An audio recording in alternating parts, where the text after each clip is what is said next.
All right. Hangout on air is live. Hello, everyone. Welcome to So Many Levels. I have to remember to mute the sheet where I'm doing a live stream, or else it's going to echo at me, and I can't. Okay. All right. Let me just close that. Yeah. Okay. So here we are. We're ready to continue the adventure. We are back to having our full party. Everyone all together. It's at least when it comes to players. But our party has not yet fully reunited. So let's just first talk a little bit about what happened previously. So the bulk of our party listened to Travis Fletcher tell all about what was the deal with this box. What was it? Who stole it? We don't know, but got to get it back because it's really dangerous, and we can't let the bad guys have it. And it seems like a bad guy. This guy doesn't seem super nice, so let's get it back. In the meantime, they followed the back. They backtracked the goblin tracks and made their way across a river and into a forest where they defeated some malignant tree spirits that were sapping the health of a friendlier tree spirit, who then was able to offer them, some guidance and assistance as they traveled through her forest. And the party decided to take a long rest in preparation for exploring the nearby cavern. In the meantime, during that original conversation with Travis, Mugan slipped away, thinking, that sounds dangerous. But after an encounter with some former compatriots who have now themselves been fired again from a sellsword opportunity, he decided to check out this mysterious temple where they were working and the wizard who was paying them. After following a trail of small stone cairns marked with the sign of a minotaur, he found himself in a forest as well. And then he was approached by a tree spirit who said, "Are you a Muugen?" And so now we rejoin Autarchy. That's my BFF. The long rest has finished. We're just starting to get sunrise, lightening the horizon. So who's up and around? Are you all kind of awake and getting ready? Well, I think I only needed like 4 hours, so I should be good. Yeah, I think you were taking the last watch too, as we sort of planned it out. So in any case, the sun is starting to rise, and Lenamara, the dryad, approaches and just says, "My new friends, I have news. While you slept, I encountered this Mugan you spoke of, but he was looking for you. He wanted to find you, but I wasn't sure if you were really friends because some of the things that you said about him confused me. So I told him that I would pass on his message, which is that he wants to earn your trust. And if you like, I will lead him to you."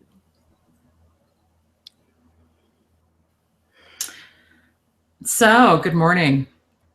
Good morning. Is it Monday? It feels like a Monday.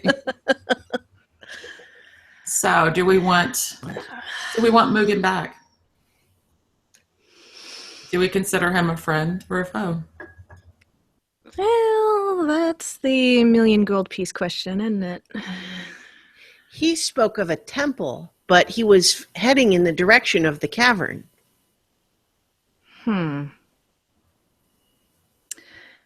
Wonder if he knows something we don't.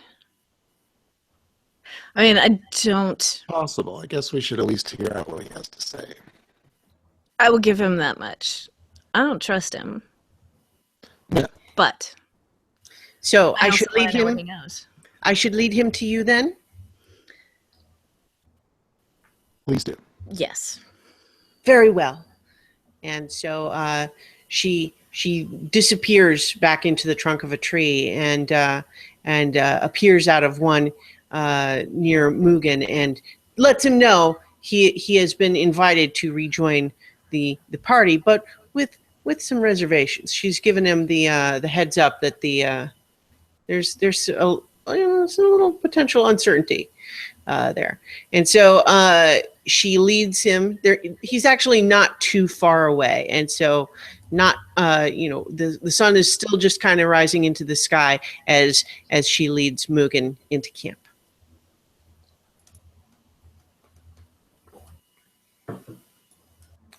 Oh no, Jared, we can't hear you. No. Did you get muted? What happened? All right, Elf, did you mute him? I guess he was I hearing. didn't do anything. Right. We don't Sacred hear Flame you. does not Sorry. work on your modern technology. Damn it. It just occurred to me that I'm not 100% sure if we've heard him say anything. Oh, there you are. There he is. Yay. Okay. Wait, you can hear me? Yes. Yes. Woohoo. Oh, no. Right. All right. Hey! Seems like it was just yesterday we were all on a wagon together. It was just yesterday. Well, who would have thought that such strong emotions would be created in such a short time? And yet here we are, eh? Strong emotions. Y'all go ahead.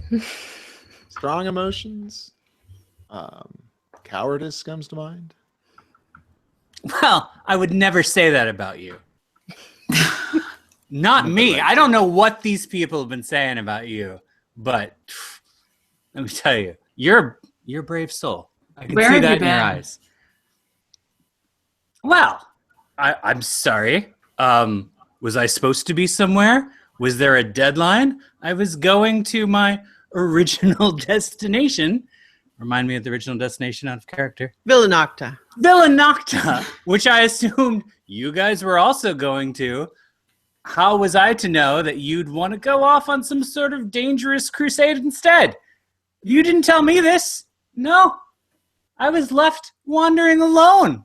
I thought we were all had a direction, a goal, and then I looked around to find myself abandoned, left alone. Right. I feel bad for myself just thinking about it. You remember the whole battle, right? Wagon. Right, yeah, that's where you showed how brave you were. Mysterious- I don't know why people mysterious- keep calling you a coward. Mysterious black box bad guy. Mm-hmm. I fail to see how this has anything to do with where we were going. Did I miss something? Are we not going there anymore? Do you have any? Previous- Where were you guys going? Were you not going to Villanocta? Did you not have business there? I am very confused. They just started We know- talking about the box. You kind of scared off. Right, because I was going to Villanocta. I thought I explained this. This seems very difficult for you guys to comprehend. Are you trying to join us again, or what is it? Why are you wanting to talk to us again? I had no idea that fox monkeys grew balls of steel. No idea. This is a I special imagine box that there's a lot about fox spirits of the forest, thank you, that you don't know. It's fine. A lot of people don't know. I don't take it personally. What I'm talking about is fate has brought us together again. And while clearly you guys have no desire to go on your original destination, which makes me a little suspicious, I won't lie, I feel like they should just follow the whims of fate on this case. You know what's suspicious?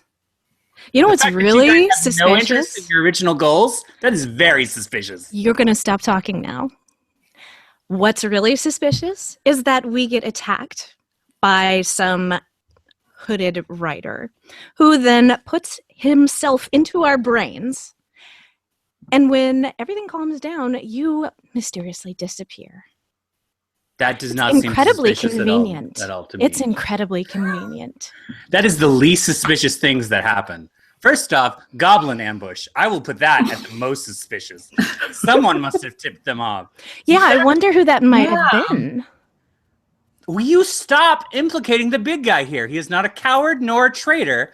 And I'm You're right, really because he didn't hide under the wagon during the battle. He didn't run off after the battle. He stuck around to help us with Travis. I'm glad you're finally coming around to my way of thinking. Can you believe these people? The things they say about you.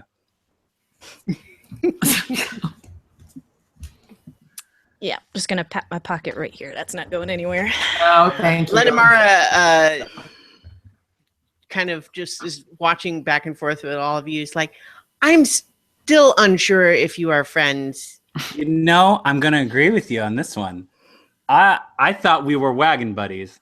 Apparently, it's like riding in a wagon for a couple hours means nothing to anyone anymore.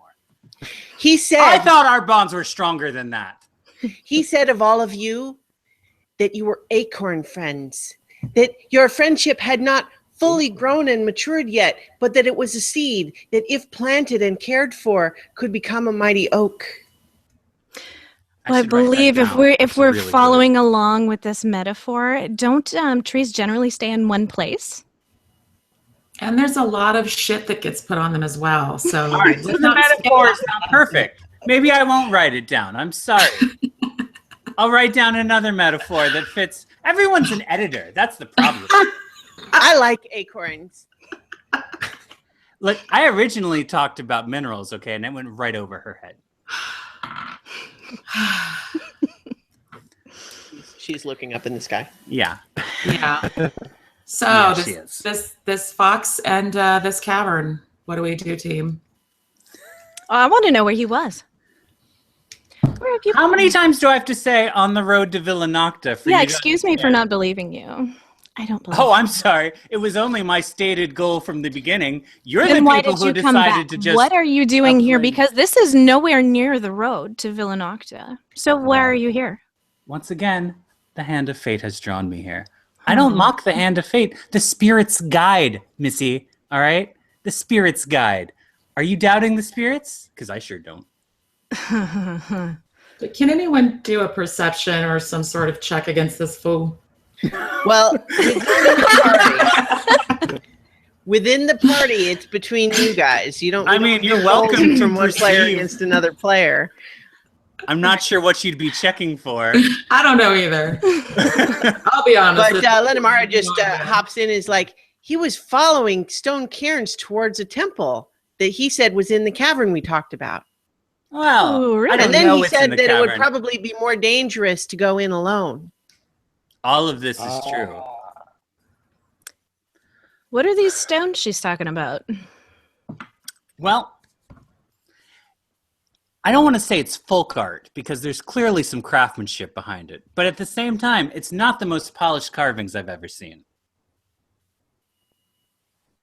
Meaning? As just a brief DM note, you're not too far away from where that path was.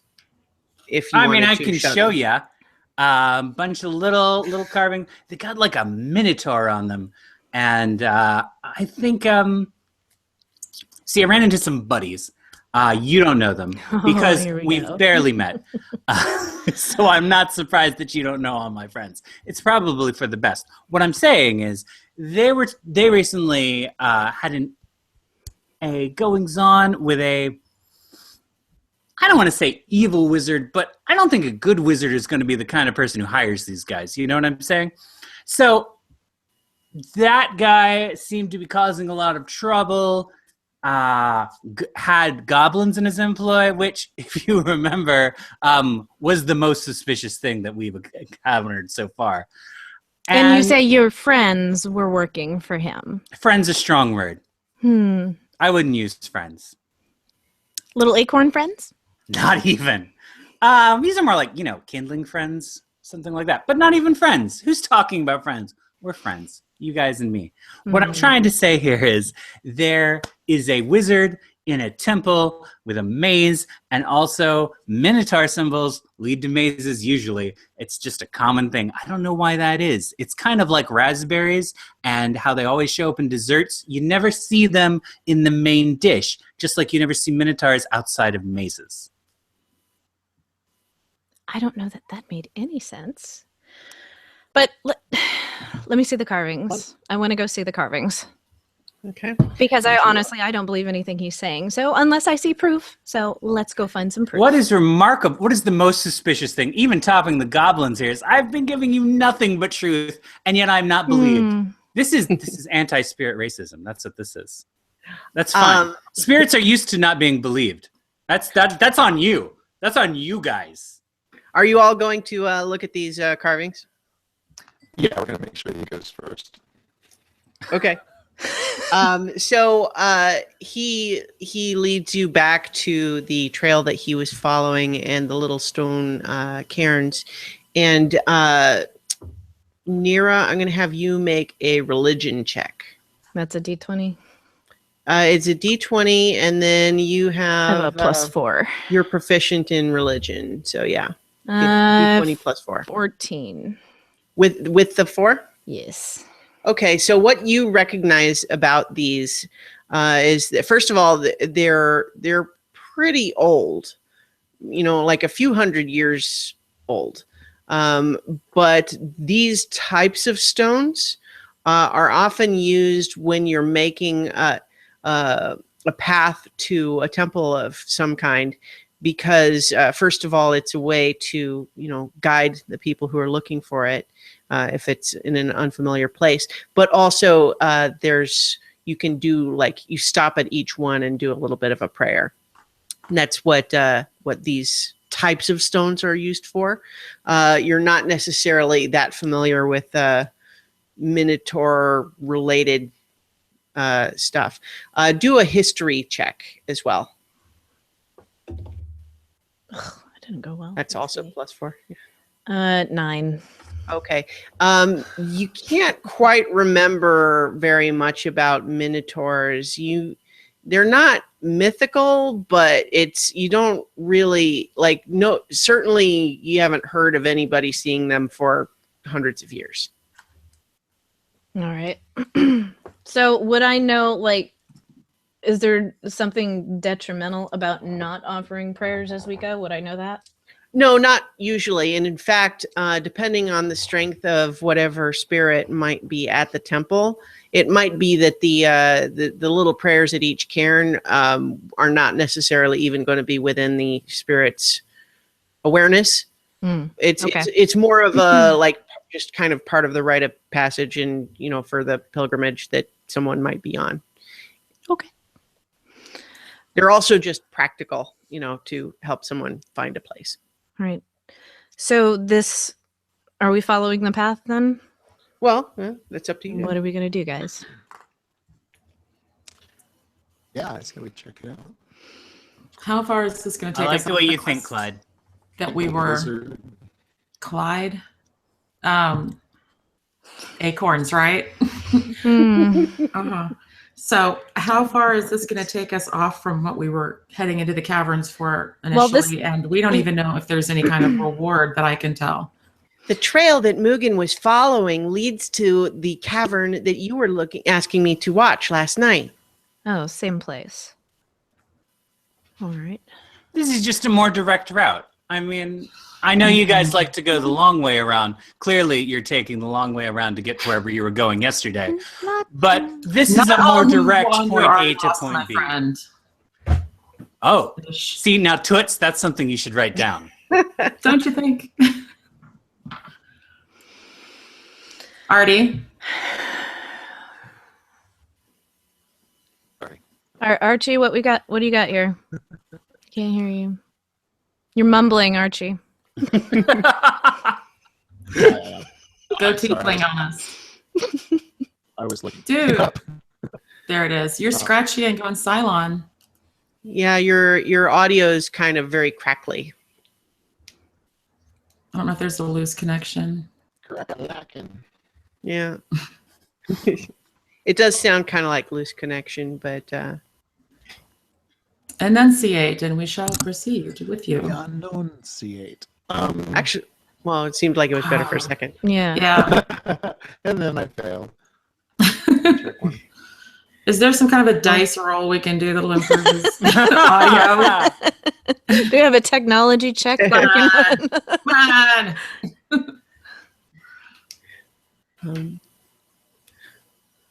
Live, guys. We're playing live. Yeah. Better. Oh. Seems kind of something there. yeah. Maybe It's Christiana can repeat them. well, as long as you Maybe kind can of hold up you're a sign. Just write it down and. kind of enunciate if possible, and it's a little easier to hear you. Like Gotcha. Okay, so what was the question? the trail of cairns that Mugan was following seems to lead to the same cavern that the Dryad was watching. Gotcha. Okay, so I have a question here, Mugan. If we What's go up, into Missy? this place, are you going to run off again? I don't want to make promises I can't keep.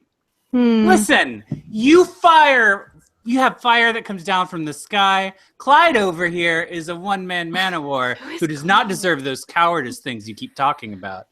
And Does he have an Chooch here- imaginary friend named like somebody? Is there someone else here? I don't know. Who's Clyde? You guys are all these sort of, badass warrior types. I am like half the weight of the lightest of you. I don't have any weapons. I don't know Okay, how but to see, fight. What do you here's the expect thing. me to do in a combat situation? Here's the thing. You're either with us or you're a liability, and I want to know which one you are. Well, I'm definitely with you. Like, here I am. If I was a liability, But are I'd you be gonna stay directing you here? somewhere else? But are you going to stay Obfuscating, here? Because taking I'm your not money. going I in haven't there. done any of those things yet. I'm not going in there with someone at my back that I don't trust. Well, then you better learn to trust me when I start That's the walking advice. forward. Lenamara points out, is like, he's not at your back now. He is walking ahead of you. Yeah, you better stay there. All right, let's go. Let's follow the fox monkey. All right. That's So- offensive. So you reach, you walk for just only about a half an hour through the forest. You're following this, and Lenamara is coming with you. Although she's not actually walking down the path the same way you are. She keeps, disappearing in one tree and then appearing out of another further down the path. But then at one point she kind of stops you and says, "We are getting close, and it is at this time that I would like to give you a bit of a gift and a bit of a warning and a bit of a request." I'm going to cover my mouth here just in case. Okay. The last time she gave me a gift. So I'm just going to inconspicuously just kind of go ahead. The gift is this. And she kind of holds out her hands, and then just as she opens and kind of spreads her palms, you see 10 bright red berries within her hands. She says, "Each of these berries has a slight healing property to it, and one berry, if eaten, will sustain one of you mortals for an entire 24-hour period." Who would like That's them? incredibly nice. I'll take those. No, why don't we split them up? Yeah. That just seems Sure, fair. sure. Great. Yeah. So we've got 10 here. So 2 for you, 2 for you, 2 for you. All right, we're good. Might want to check your math. Oh, I see. You want to have more than everyone else. A high elf who's going to live hundreds of years longer Why than do the you rest of need us 4? anyway. Why do you need 4? You don't need 4. Why do you need 4? I don't. Well, all right then. I'm glad we're agreed. Mm-mm. Moving on. What else were you saying, Amara? Sorry for the interruption. Missy here is just so impolite. My ain't name getting that coin. is not Kimura. It is Lenamara. I'm so sorry. Mira gave it to me. She says it means We're the friends. soft spring breeze that flows through the branches. Well, that's a very fitting name. Thank you. I like it too. So I vote for Nira to have the berries and for her to divide them up. I trust her more than the fox. I have a I do name. not- Not going anywhere. Twits, I have a name. We're acorn friends. I don't know it yet. Oh, I think you do. My name is Mugan. We've been introduced. I understand why this is a problem. Anyway. And the one person's name you do know, you keep changing. So. What do you mean? You've called him Archie Clyde and Coward. I have never called him a coward. I don't know what you're talking about. That was on you guys. So, Nira, are you okay with taking the berries and dividing them up for our group, and then we can move on? Sure, I can do that. I see. So you trust her. That's a fine kettle of fish. That's a know fine what? kettle of fish. Okay with you giving them to her. I know she's not going to run off. Are you coming with us to the cavern? To me? To the druid. Oh. Twits. You were talking about Twits, of course. That is not her name. Oh my god. Oh. So, traps. What can I lay for this little fox? Shall I entangle him while we go towards the Minotaur? I have been nothing but helpful this entire time. And all I'm getting is suspicion and resentment. And I don't understand it.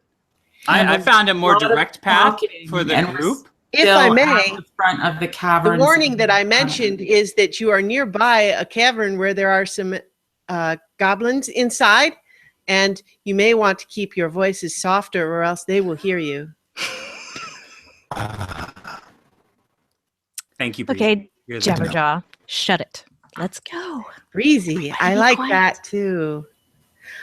But what I can help you somewhat with that.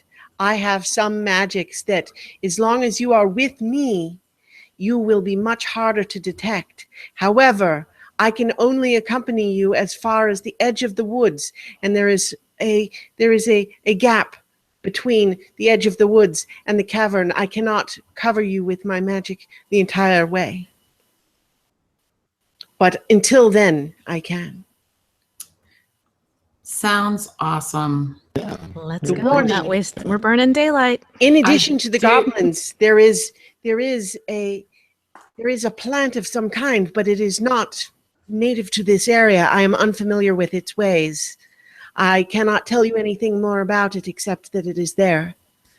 Also, last but not least, and now she turns directly to you, Amethyst. You are a druid. You are a mortal that understands the ways of nature. I have a request for you.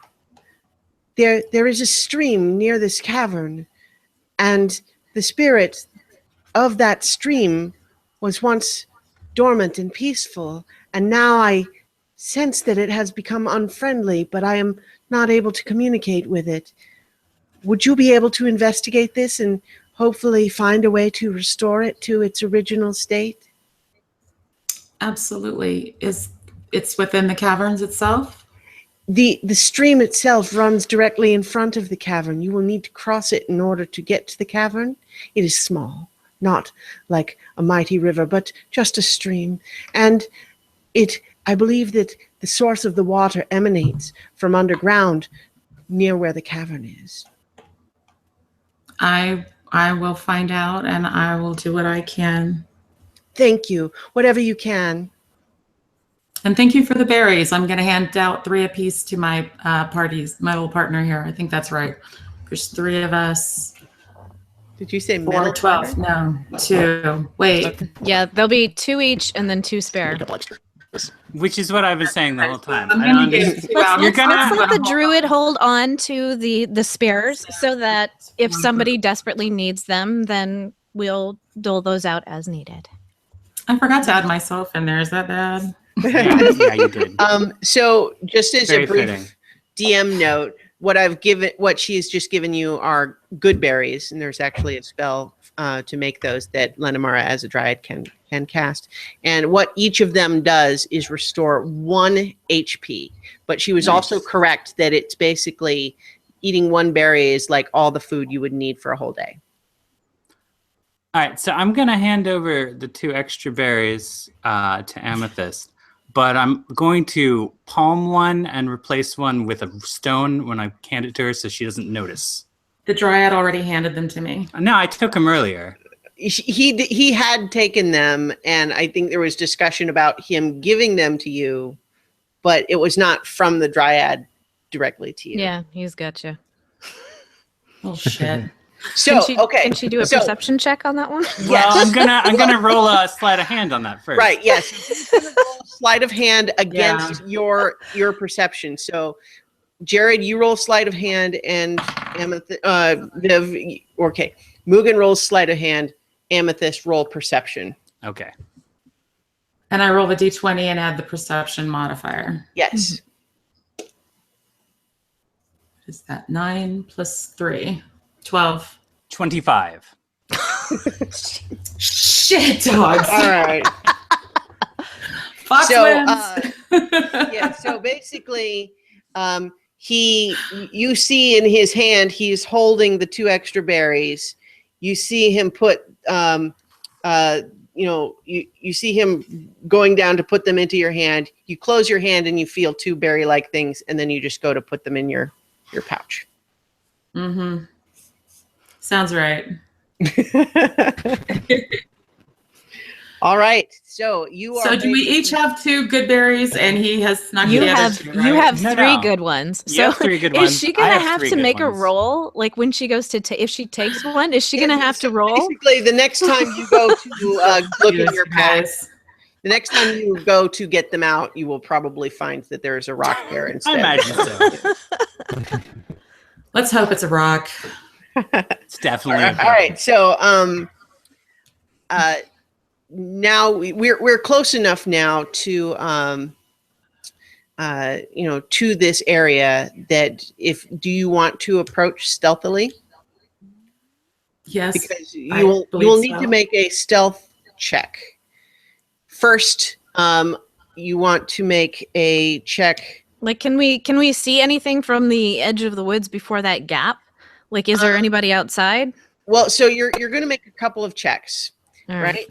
The first one is a check that is under the benefit of the Dryad's magic, which basically gives you a +10 to stealth. Nice. So you're all going to roll for stealth and then add +10 on top of whatever else you would roll. But remember, Autarchy has a disadvantage to stealth checks because of his armor. And Nira, you're wearing the new, so you don't have a disadvantage. So do your roll, add your normal stealth modifier, and then add 10 on top of that. 19 for me. I got 20. 30. It's stealth, right? Yeah. 31. Nice. Okay, so what that means is that you are now able to approach to the edge of the forest that she mentioned, and you've not noticed any activity. No one seems to have detected you in any way, and so now I will switch to the map. Ooh. Dun, dun, dun. I like that fade in. That was nice. So basically, the woods are not shown here, but basically you guys you're all coming from this direction. Hey, there we all are. And so now this is basically, that is as far as the Dryad's stealth magic can protect you. So as you move closer, you will need to make new stealth checks. But first, What can we see from here? so from here, I'll describe briefly what you guys see and encounter from where you are. First, as you start getting a little closer towards the edge of the woods, Mugan first starts to smell a very unpleasant chemical odor. And then pretty soon, all of you smell it. And by the time you are this close to this stream, You can see that the water is sickly green and has like an oily sheen on it. And it's definitely the source of the smell. It smells bad, like an alchemist's workshop, or like, just, it's not like rotten smelling. It's like very sort of caustic and like makes your eyes water. Beyond that is a cluster of rocks. And beyond that, you spot the entrance to a cave. You can see flickering light from inside.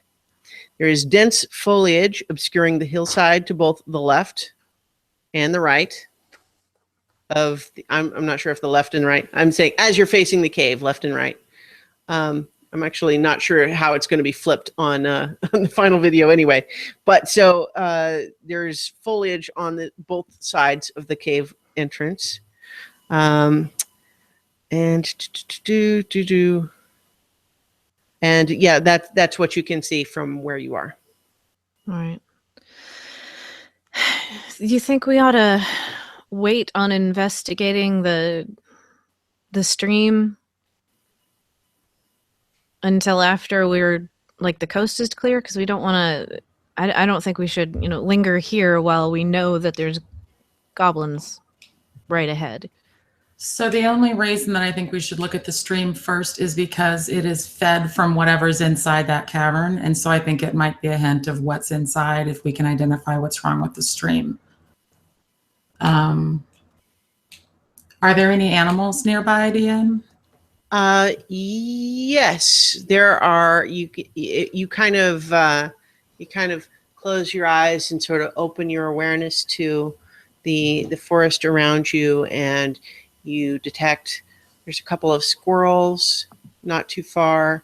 There's some birds flying through the air, and there appears to be like a weasel that's not too far away.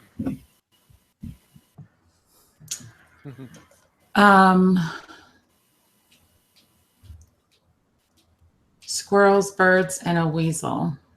Mm-hmm. Is it possible for me to ask the weasel to investigate with my speaks with animals, or no? So you're going to cast stuff. it? So speak with animals, I'm just trying to remember. That is, I believe it's a ritual spell. So are you casting it as a ritual, or are you using your spell slot? Shit, I don't know, y'all. Throw me some info. Give me some advice. Well, I would probably do it as the ritual, because then it won't take up one of your spells, because you're only going to get 2. Right. So what casting it as a ritual will mean in this context, not every spell can be cast as a ritual, but this one can. What it will mean is that you need to take 10 minutes to do it. So you'll sort of have to sit there and meditate and kind of feel out the energy of this animal, draw it to you to cast it, as opposed to casting it immediately, but using one of your spell slots to do it. So again, before I take the time to do the ritual, does anyone have something that they think is more useful in finding out what's going on or what is happening at the cavern entrance, even beyond the river? They could even potentially do it while you're casting that, if that seems like the thing. Yeah, I don't have anything that's going to be immediately useful, I think. And Archie has a fail on his. Well, yeah, but if you wanted to send someone in to get reconnaissance, you don't necessarily send the person in with heavy armor. Right? No. That's what I'm saying. That's what I was saying. I'm ruling him out. Yeah. Mugan, thoughts? This seems to be your kind of thing.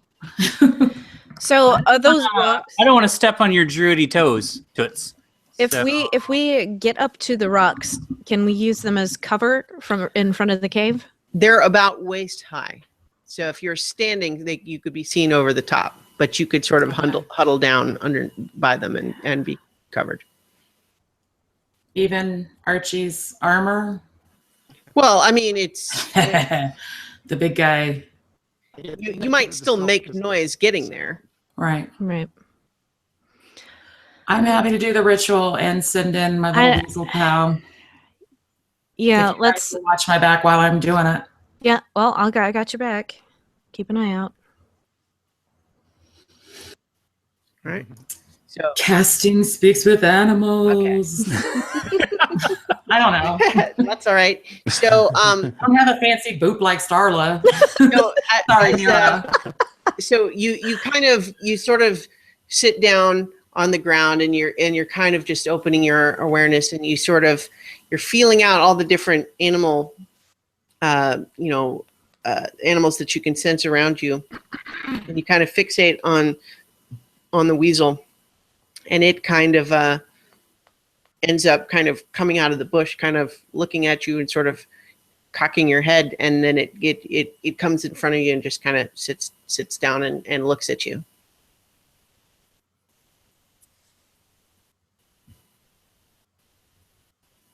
She's muted.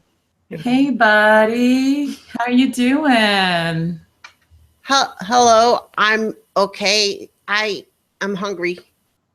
You're hungry. Well, maybe if you can help me see if that cavern is safe. Do you know anything about it? I might be able to help you find some food. Oh, I like food. Brief DM note. Only Amethyst can understand what this animal is saying. The rest of you see the weasel come up near her, and it's kind of just gone. And the weasel is saying, I like food. I usually don't cross the stream. It smells bad, but food. Sure, I will give you food. I have some sort of rations, travel rations, DM? Yeah, just like travel. Besides rations. the good berry? Yeah, okay. So I'll share some of those with the little weasel if it's helpful, for sure. Okay. I got you, boo. Okay. So, where do you want me to go? Can you check around the caverns for me if you can get that far, and just see if there's anything dangerous or scary that you see?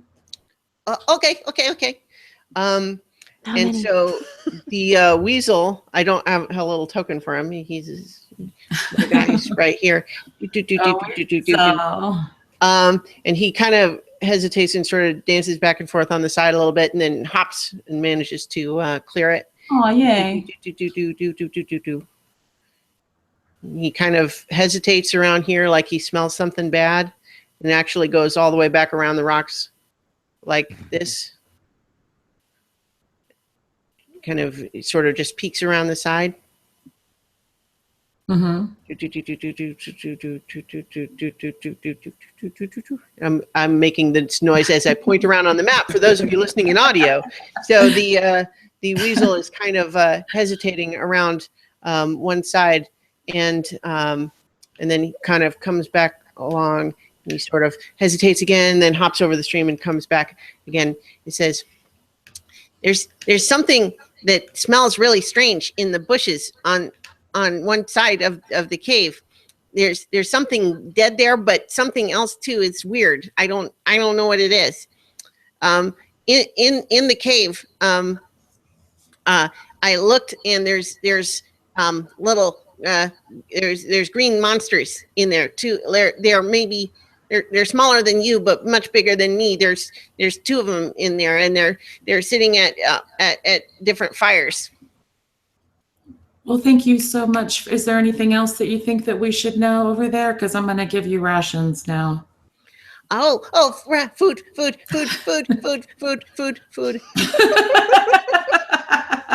I think she just offered him food. Yeah. Little bits of what, like hardtack or? Yeah, I don't know. And That's he bread. grabs that. Lembas. The only travel ration they donate food. And then he actually kind of starts to hop away into the brush, but then kind of stops and says, "Yeah, I felt something like a little bit of a breeze on the other side of the cavern too. I don't know what was over there, but there was something." And then he runs away. Thanks, little guy. So I'm gonna. Yeah, and so to reiterate, all the rest of you basically heard Don't know her nothing. carrying on this conversation, and he's just. That was interesting. Yeah. So, did we learn anything useful? We did. You could see my little friend stayed away from one side because it smelled bad and something dead, and so we want to avoid that side. And the other side was clearer. He could make out, I think, 2 figures in there that are probably goblins. And I think that's definitely the safest way to go, since he wasn't caught crossing the river or the rocks or getting to the cavern. There's a source of air from there also, and I don't know how that ties into everything else. Wonder if it's maybe a separate way in. Maybe catch him from the side instead of head on. Should check it out. That's the direction I would like to proceed. And I'm going to just assume that the problem with the river is exactly that, whatever's coming out of the cavern, and that I don't know. What was the dead thing? It didn't know. It didn't know what the bad thing was or the dead thing. What bad thing? You just said there was a dead thing. There was a dead thing and a bad thing on the one side, I thought. Is that right? Weasels are so... No, you're right now, but just in you general. didn't say that, so the one It's a side had a problem with dead the thing. race. That is what the weasel said. Is that he smelled something dead and something else that he was kind of scared of. Right. He So didn't want to go there near that. I read it as bad because of the way he ran from it. So well, we have 2 possibilities there. It's either something that, if we attack it, will make noise and draw out whatever is in the cave. Or we run the risk of maybe it sees us, attacks anyway, and still alerts the goblins to us being here. So... So just for clarity on the map, it was this area that he smelled something weird, didn't want to go that way. right. Slightly over here that he detected something strange about the air pattern, and then this is the actual main cave opening right here. So do we want to risk going around the bad thing and heading straight for the air current? Or do we want to try to take out whatever that was before we go into the cave? Thoughts? I'm all for charging at the bad thing. That's what I like about you, Clyde. Point A, point B, you go for it. Miss Amethyst, do you have thoughts? I will say also that you can inspect the stream a little closer if you want before crossing it and going all the way across. Yeah. But anyone who moves from where they are right now will need to make a stealth check. Okay. And I just realized I should have asked the damn weasel if it knew why the water was bad. It probably wouldn't have known. Yeah. Didn't seem to. It did say that it won't drink it because it smells bad. Yeah. Okay, so... Okay, Mugan, I'm going to go out on a limb here. Go for it. Could you go and check out the source of flowing air? And the rest of us will go and look at this bed thing. Will you come back? It sounds like you're trying to get rid of me, and I'm not sure I appreciate that. No, but you, of the 3 of us, or of the 4 of us, you're slightly less useful in a fight. Oh, you don't need to dance around it. I am useless in a fight. I've been trying to say this the entire time. So I'm I sending am you on not a a scouting fighter. mission. Can we do that? Does that work for you? Would you help us? We'll be able to see you there from there, and get The my- weasel seemed to think Yeah. the little air current thing was safe, so you shouldn't have any problems scouting it out. You're either trying to get rid of me, or you're starting to trust me. I'm trying to be efficient, and I am giving you a chance. Don't screw it up. Missy, I don't screw That in my anything name? up. Oh, really? Because I seem to remember some fireworks. Oh, what do you remember maybe? in our long And then history together? a cart tipping over and throwing me into the path of a charging goblin. Am I remembering? Hey, it's not my fault you were in the wrong place. Don't blame me Really? for your shortcomings. Really? All right? That is so like an elf. It's always someone else's fault. snap. Oh, Somebody, let's water that acorn. right. Go check out the air current. Maybe I will. And if I find something, maybe I'll bring it back to you. Maybe I won't. Yeah. I guess you just have to trust me. All right. So you're heading in that direction? Yeah, I guess so. All right. So first, go ahead and make a stealth check. All right.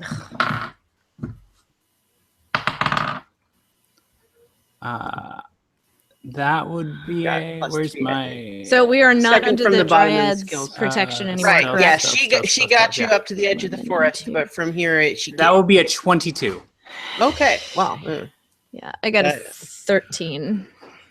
Okay. Well, the rest of you make it when you're moving. If as long as you're staying where you are, you're good. Well, I thought we were Are you all going. moving? Okay. I'm moving Yeah, it well, one at a time because Yeah, we're I'm going with. Okay. so Our, we I mean, have not Archie rolled said- initiative yet. Oh, But I okay. don't think it's going to be a total shock to say that there's potentially something that could see you at some point. So we're going to do one at a time. Okay. Yeah. One. So where are you heading exactly, Jared? And what route would you like to take? to get Well, there? remind me where the air current is. The weasel only went around here, which is maybe like 15 feet to one side of the cave opening, but basically said he felt a strange draft coming from that direction. All right. Well, I'm gonna make a beeline for there. That's just a stream, straight, right? Straight that way. Yeah, Yeah. yeah. So the squares here are 5 feet across. So just for scale, that's how big the stream is. I can leap that. Yeah. I'm gonna go for it. Okay, just straight, like headings, like straight for this spot. Just this. Well, I guess maybe go for the little rock outcropping, Okay. and then kind of like take cover there, check Okay. out everything, and then head on to the Okay. So that was kind of like that's your first sort of turn's worth of movement. So everybody else is are you all going together? I'm in. Yeah. Mm-hmm. We Okay. can stop and check out the stream first. All right. Well, so you're first just kind of going up to the stream. Is that what you're like? Yeah. Let me know if I'm doing anything other Yeah. than what you would That want. that looks about right. Okay. That looks good to me. Yeah. All right. So each of you make a stealth check. Well, I'm gonna go with what I already rolled, so I got a 13. Okay. Oh. Yeah. I tripped her some shit because I've got like a 7. Is that That's with not your too bad. is that with your +2? Yes. Okay. Sadly. All right. What did you get, Chooch? 14. Okay. Well, none of you notice anything. So it still seems quiet. Well, hackles are raised now. Thanks, honey. All right. So are you're all three looking at the water? So Yeah. what I'm gonna have Nira have you do an Arcana check. Amethyst, you do a nature check. And then Autarchy, you just do a plain investigation check. All right, so I got an 11. Okay. I got a 10. Okay.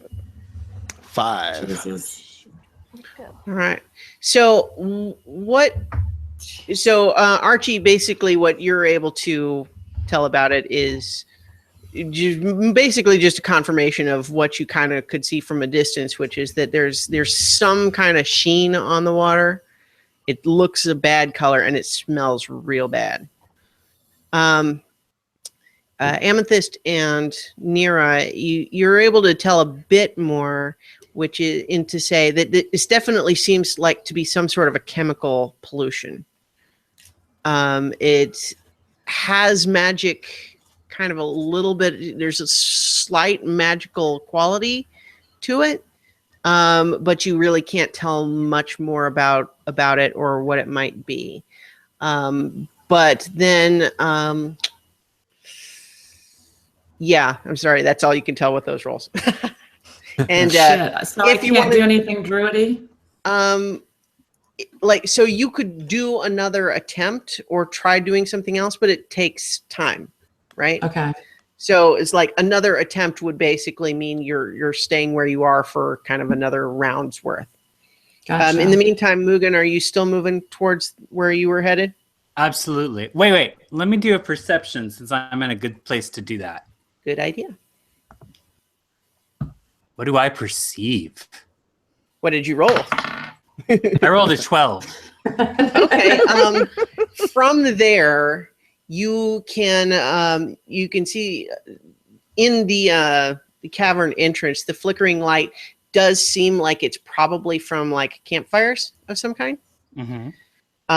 And when you listen, and it's hard to smell anything right now with the water behind you. It's Sure. very overpowering. That's the worst. Yeah. But when you're listening carefully, you hear some very soft kind of chattering voices inside, but you don't understand what they're saying. Could they be goblin-y voices? Like, can I make that guess? Do they have a goblin-ish? They do sound a little bit. They do sound approximately like the way the ones that attacked the wagon sounded. The voices. I've met a goblin or two. They don't have deep voices. Like, yeah, it's chittering. It seems plausible that Okay, that's all I goblins, asked. but you can't tell for sure. You can only Right. just barely make it out. I wouldn't bet on it, but I would bet on it. Using someone else's money. Absolutely. Never bet with your own money. That's rule number one. All right. So, are you moving forward? Yeah, I'm gonna go for it. Okay, heading straight, kind of for right here. That was where the weasel was. All right. So that is about sort of 15 feet to the right of the cavern opening. So do make another stealth check for that move.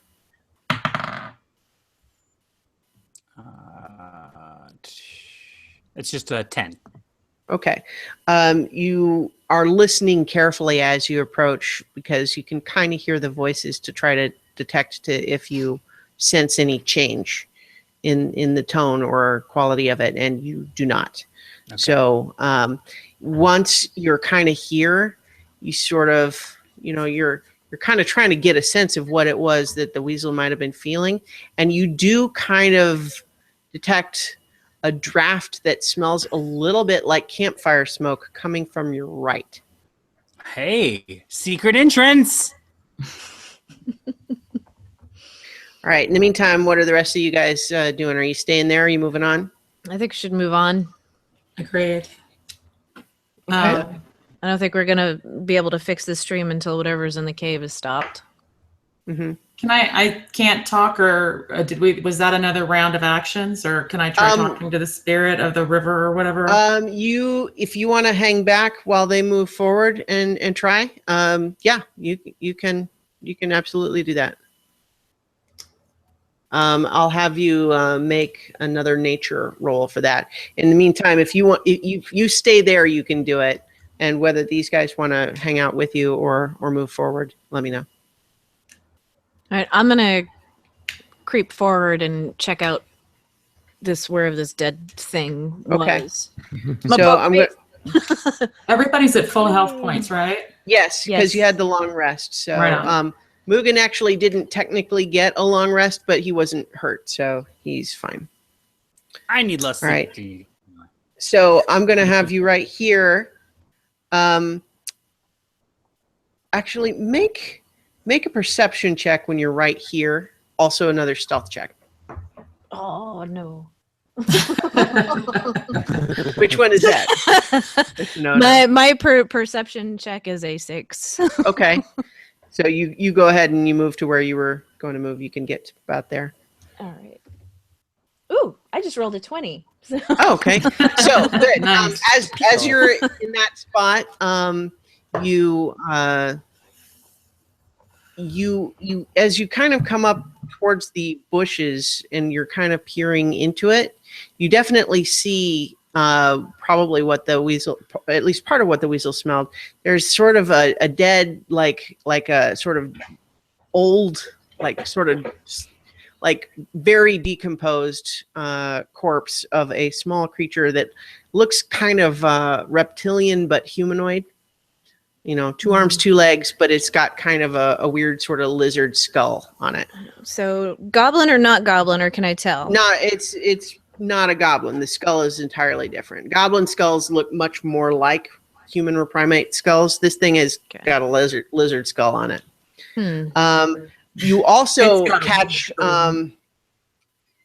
there seems to be some sort of a purple fungus in the brush as well. And that's your turn. Are you coming up as well, Autarchy?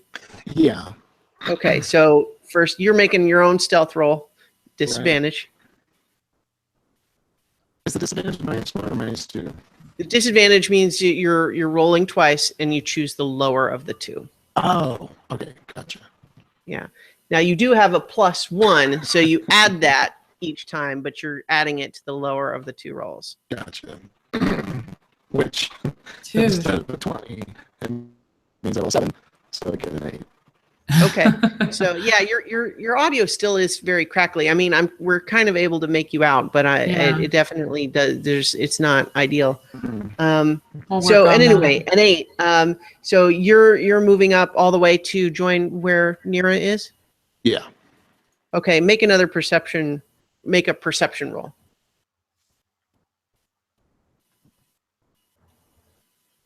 Your perception is a -1, so but roll the 19. Oh, your audio is suddenly a little better too. It's like when he doesn't move at all and faces the screen, we can hear him perfectly. Oh, okay. Yeah, interesting. So you don't notice anything change around the cave.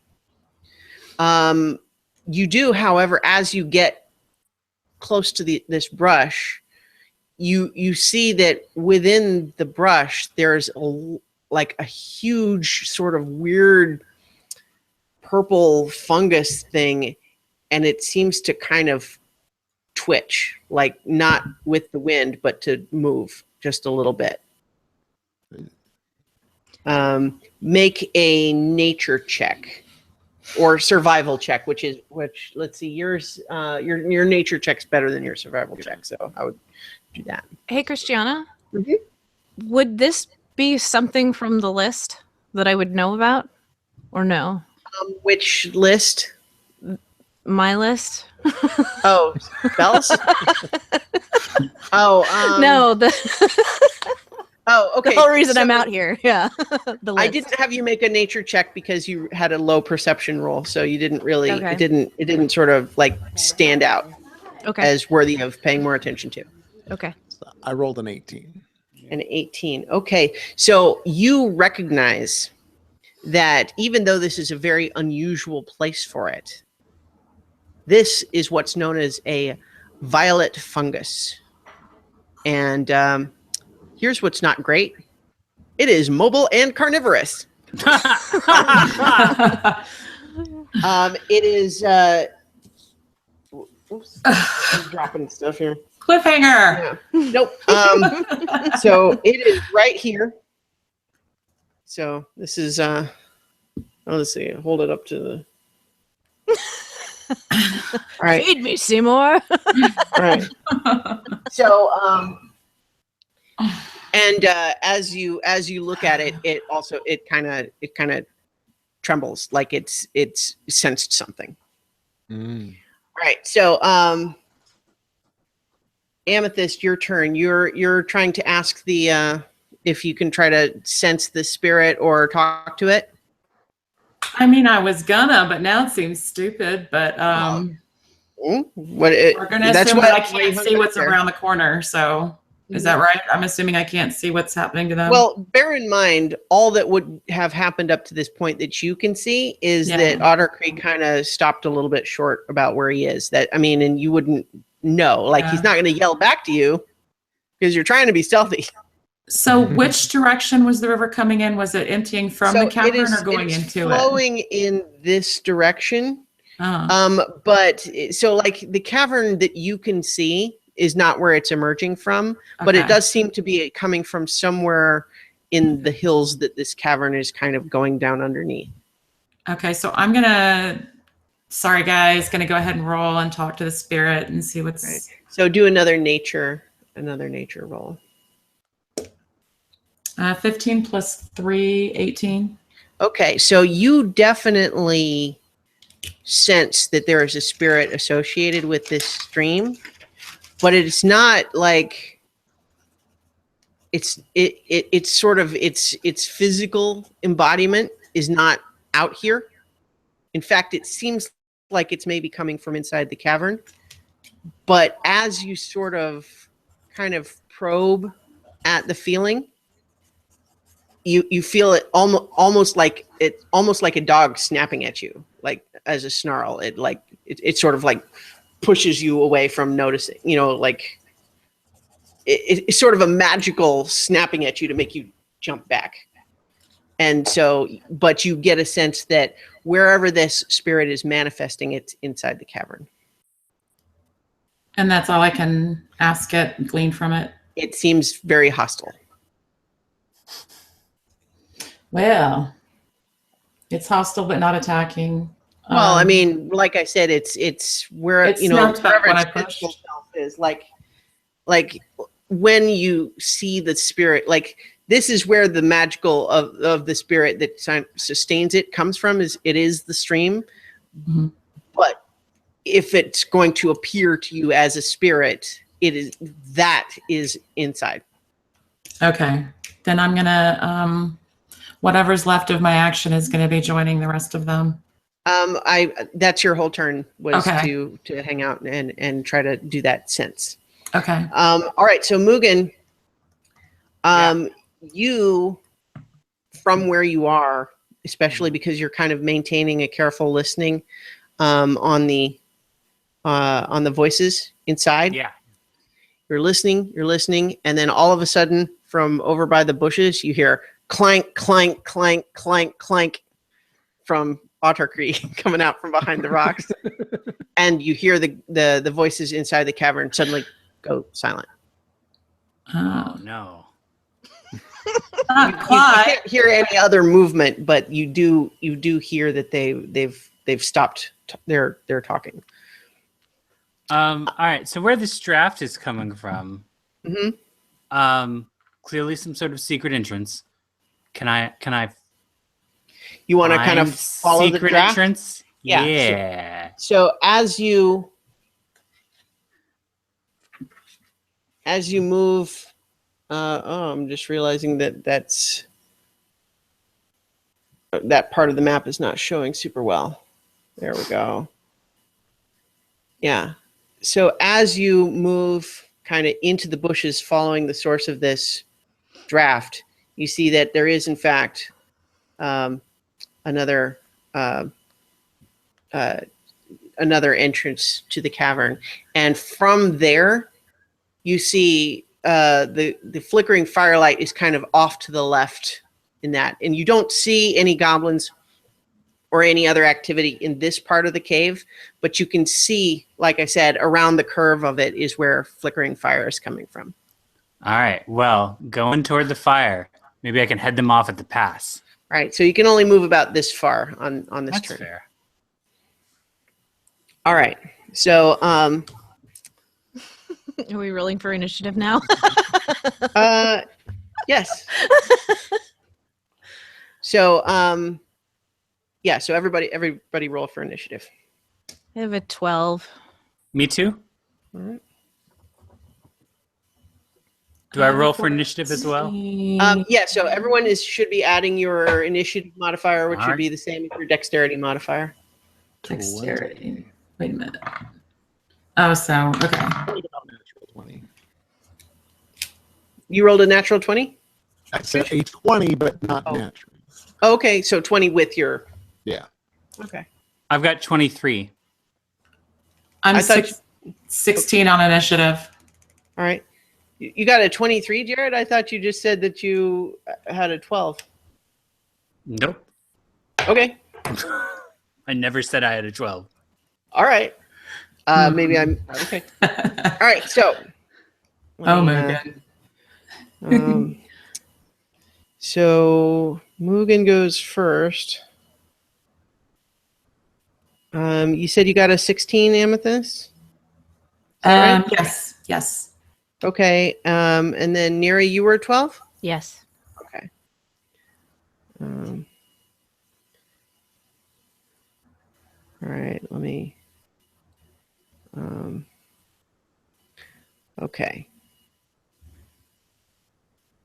All right, so we are now in initiative. So Mugan, it is your turn. I'm moving toward the campfire stealthily. Okay. Make another stealth check. Don't mind if I do. So I'll note that there's actually some campfires on the map image that are not actually lit. So don't let the picture fool you. All right, so just a 10. Okay. Let's see. Okay. That's as far as you can move on your turn. And you still don't hear the voices anymore. Like they had already kind of hushed, but you don't hear any change. All right. So it's quiet, a little too quiet. It is exactly too quiet. It is very too quiet. So Amethyst, it is your turn. You're What right. about- You're I thought back Archie up. rolled a 20, though. Oh, you're right. I'm sorry.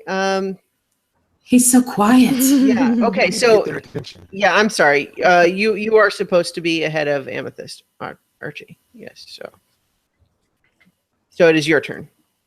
Gotcha. Okay, so I would kind of sidle up next to Mira. Okay. And what I'll tell you, especially because you rolled high on your check before, is that these things have more of a reach on them than you'd think. You don't have a lot of experience fighting them, but you know one of the things you've heard about them is that they can hit you further away than you would normally expect. Gotcha. Okay, so you're moving up. Yeah. Like, so how far are you moving? Are you moving just right here? Are you stopping? Yeah, right next to her, just so I can. Okay, so you are 10 feet from it now, from the violet fungus in the bushes, and adjacent to Nira, who is also 10 feet. Just for distance sake. Yeah. All right. So now I whisper to her, kind of violet fungus. What? I couldn't hear him. I know, baby. Yeah. You're so hard to understand. We got to work on it. Violet fungus. Violet fungus. So That's what she Does calls not it. sound good. so Well, it sounds pretty, but not good. Make another nature check this Nira. It's not going well. 10. Okay, so even when he says it's a violet fungus, you're kind of looking at it and saying, well, obviously, look, you can see this. So what? Boy. So I mean, other than kind of what is obvious about it, you don't know anything else. Okay, now Amethyst, now it's your turn. You're back up here by the stream still. Right, so I'm gonna stealthily. Just remember, Uh-oh. I have music. Oh, dear baby Jesus, it needs music. Encounter music. Let me channel the forest. There's music. It's not scary at all, This one DM. starts quiet, so it's going though. All right. Okay, so you are moving towards what? Nira and Archie stealthily, suspiciously checking for all the shit that I can check for without knowing what they are. Make another stealth check. 10. Okay. All right. So again, you don't notice anything. Right. All right. So are you taking any other action? You're just moving. Wasn't there a roll that was triggered when Archie and Nira nature roll or something? You're far enough away. Yeah, go ahead and make another nature roll because you're a druid, so you might be able to recognize it from further away. 19. Okay, so it's still hiding in the bushes, but yeah, you definitely recognize this thing too.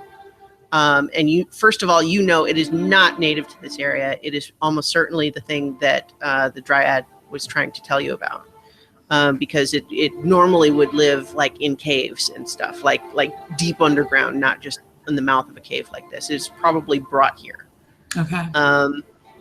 And so you also know that it, like I told Autarchy, it's dangerous. It is carnivorous. It can move.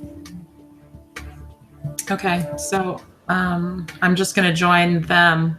Okay, just you're actually, this is as far as you know. As I can go. Okay. That. Yeah. So you can get Okay. All right. So, are we all weaponed up and shit, or do I need to say that I'm holding are my you? armor? You guys tell me. I'm assuming though you were stealthing into a dangerous area. Yeah. You probably had your armor, your weapons up. Shields. Yeah.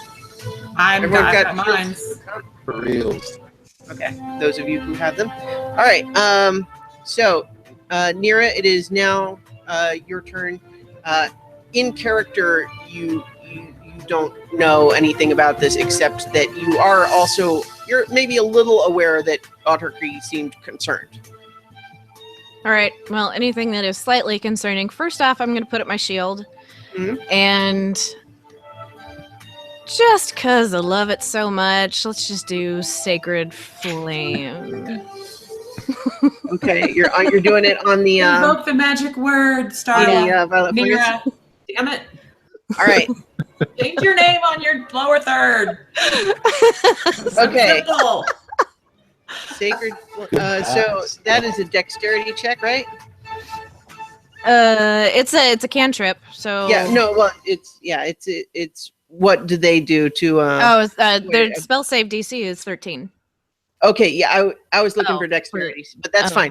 Yeah. Yeah, I don't so have that thing up. So yeah. So this thing is not super dexterous. It is a. It is kind of it's like the whole thing about a dog that can play the piano. It's not that it's good, it's that it's amazing that it can do anything at all, right? So it does not avoid the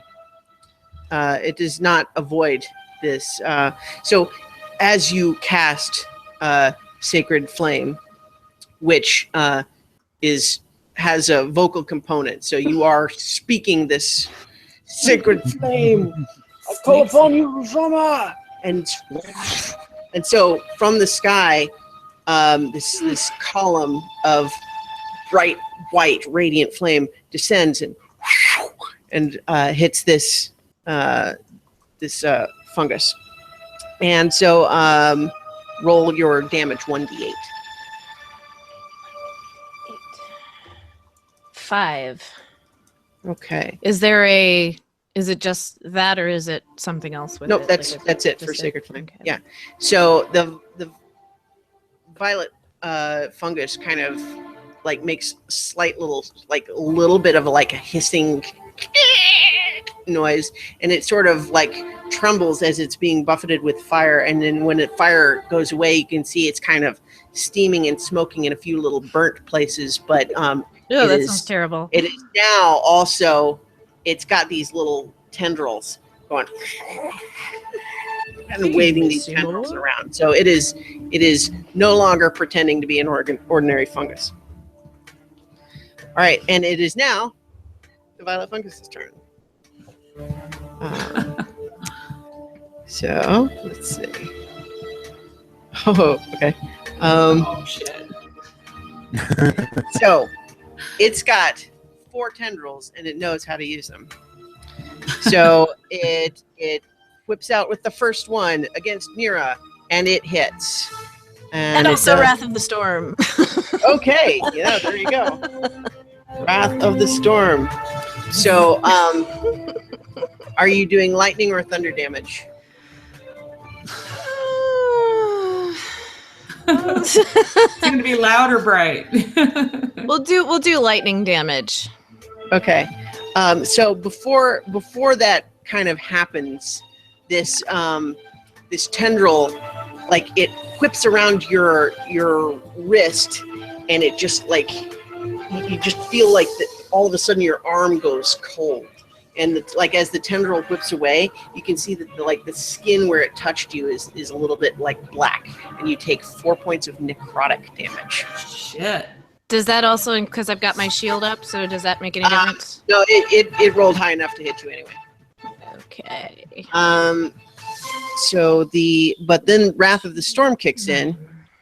Yes. And once again it forces them to make a dexterity saving throw, which gets a -2 dexterity. That's not even its modifier, that's the roll. So roll 2d8 damage, and you said thunder or lightning? Lightning. All right, lightning. All right, I've got 8 and 2, so 10. Okay.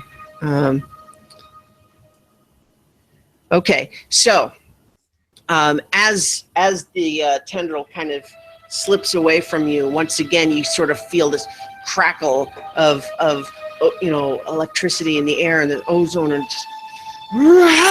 and you direct this lightning bolt, these electrical sparks zip out into this thing, and once again it sort of like shudders and makes the little sort of noise again, and then you can see that it's kind of it's sort of slumped and a little bit crooked now, like it's lost some of its internal structure, but its tendrils are still. Jeez, man, I hit this thing for 15 already. Yeah. And so it whips out and tries to hit you again with another tendril, but that one misses. You're able to bat it away with your shield. But then it has 2 more that are attacking Autarchy. But both of them miss. You were a little bit more prepared, and so it kind of, but you're able to kind of dodge out of the way of both of those attacks. All right. So now it is Mugan's turn again. I'm keeping going down this creepy cavern. Okay. You're continuing to try to stealth? Oh yeah. I guess I need to reroll my stealth. Okay. 10 again. I'm just going to go ahead and remove all of these signs that block. So you're far enough into the cave you can kind of see all this. Yeah, I have really good night vision. Let me move my little window so I'm not blocking the part that you should be able to see. Okay. As you move in and peek your head around there, Mm-hmm. an arrow whistles in your direction. Oh shit! I thought we were making enough noise to keep them distracted. That's what I thought too. Well, unfortunately, they heard Trying. you coming in that side as well. That arrow finds purchase, and it does 7 points of damage. It catches you kind of just right, like high on the chest, and it does not feel good. It really hurts. Shoot, I lost my I don't have my goblin tokens. Just one moment. Let me put them on the map, because you can see where they are now. All right. Okay. Goblins. All right. Okay, Oh my so God. this guy is right here. This is the one that just shot you. He was hiding here waiting for you to come around. And then the other one is hiding right here waiting to see if anyone's coming this way. But he also did just hear this one shoot at you. So are you taking any other action? That one was he was waiting to shoot at you as soon as he saw anything, but now you have some movement points. You could back away out of line of sight again, or you could whatever you want to do. You have some movement left. You have an action left. Smoke bomb. Smoke bomb. Okay, where are you throwing it? In between me and the people firing arrows. All right, just right in between, or trying to hit it closer at where the goblins are? No, I think just in between is fine. I just got hit by an arrow. I'm not being very discriminate. All right, so make a dexterity roll.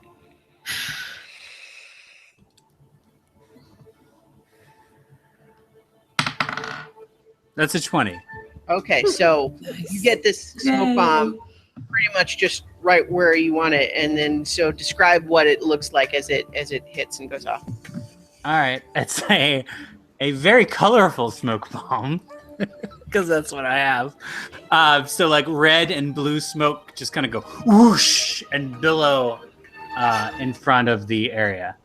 Okay, so as the smoke fills the area, you lose sight of the goblins because there's now the smoke in this area is dense enough that you can't see where they are. So are you staying in that spot? You could take advantage of the smoke and try to move somewhere else. Yeah, let's move to that other little area. I'm pointing at my screen, but of course you can't see. What, like here? Yeah, that looks good. Okay, so you have only 2 squares worth of movement, so you could get there. All right, let's go with it. I'm still covered by smoke, I imagine. Yes, for now.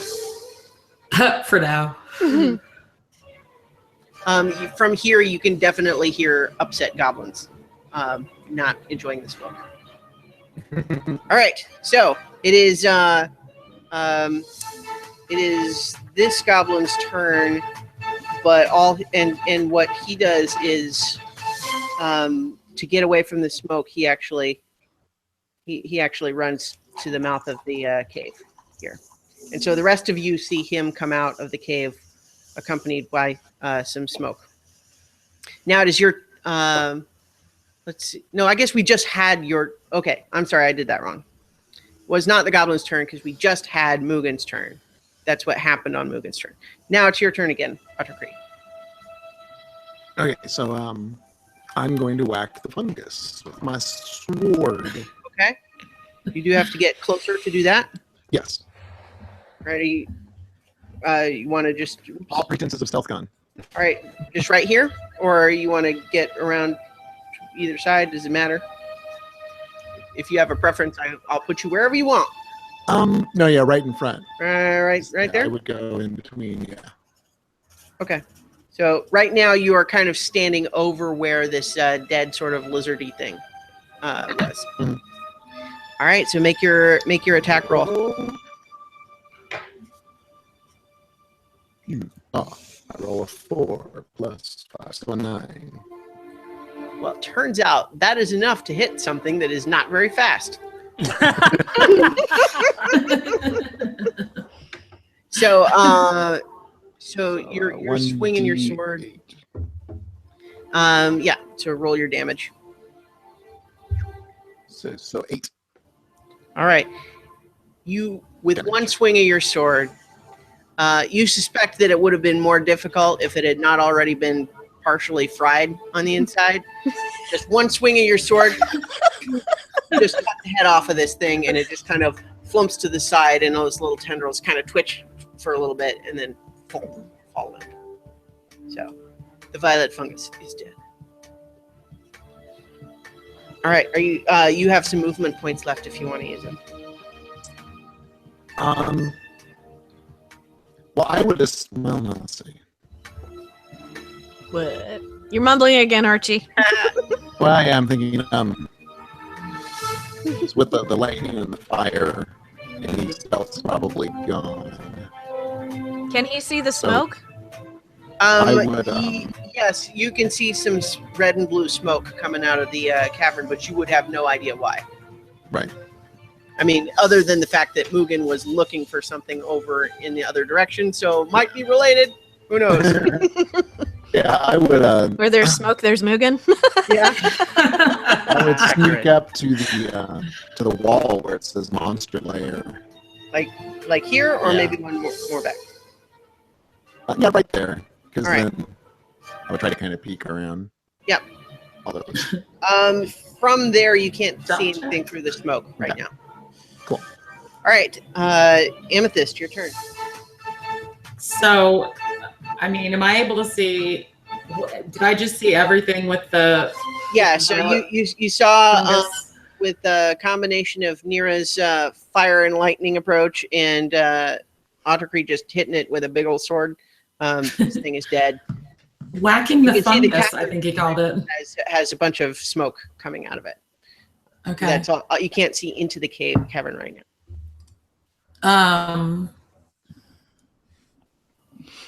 I don't know that Mugan's injured. I just.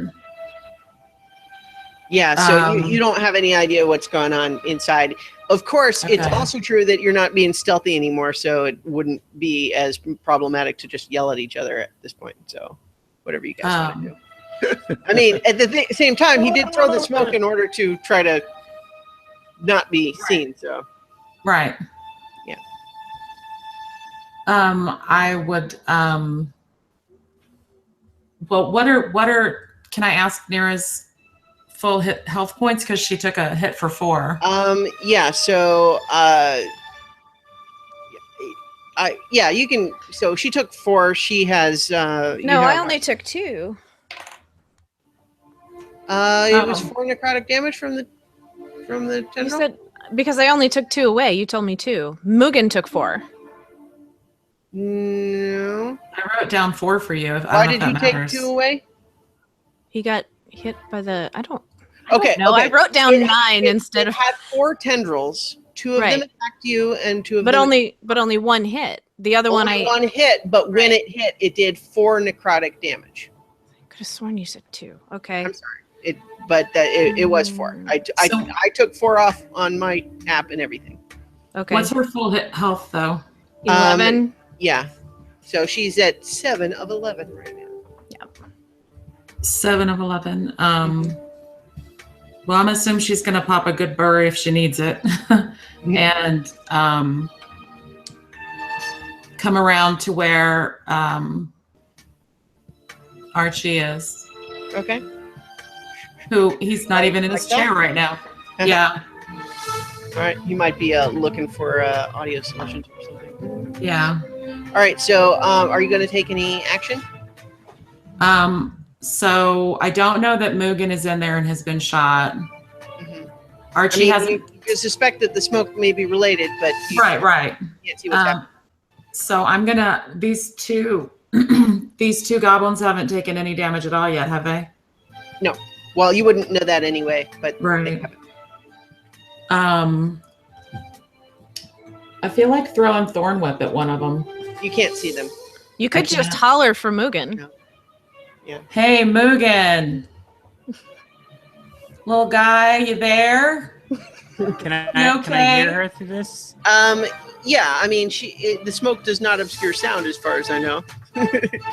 I'm still working on distance here. It's so Sure. You are. Each square is 5 feet, so you are 5. Right, 10, okay. 15, 20, you keep 25 feet saying away. that, but it means nothing to me. I'm sorry. It's Okay. not. 25 feet It's away. not, it has nothing to do with you. Sure. 10 yards. I It still would have be trouble easy picturing to it. hear her if she called out to you, Wonderful. and likewise. All right. Yeah. Great. So she. I'm a little busy here, getting hit by goblins, who I'm definitely not selling hammocks to right now. I'll tell you that for free. Not anymore. All right. So that's about all of the dialogue we can have within initiative because each round is only about 6 seconds. So he's told me he's harmed. Yeah. And I can't see him. Right. You still can't. Yeah. You still can't see anything in there. Are you going to do anything else or? I am. I just don't know what to do. I'm looking at my spells now. That might. Yeah. I mean, there's not a lot I think you can do, honestly, without being able to see. Yeah. And because you've already used your movement, so you can't even just charge further in. Yeah, and I can't. You said I can't really see the goblins, so I can't really even entangle them. No. Well, I mean, if you guessed that this cavern, I mean, you could cast entangle like on this area, but you have not seen the goblins. Right. You know from the weasel, there's probably 2 inside. You said Mugan was doing something with them, but you don't know where they are. Okay. And I can't see Mugan, so I can't heal him even if.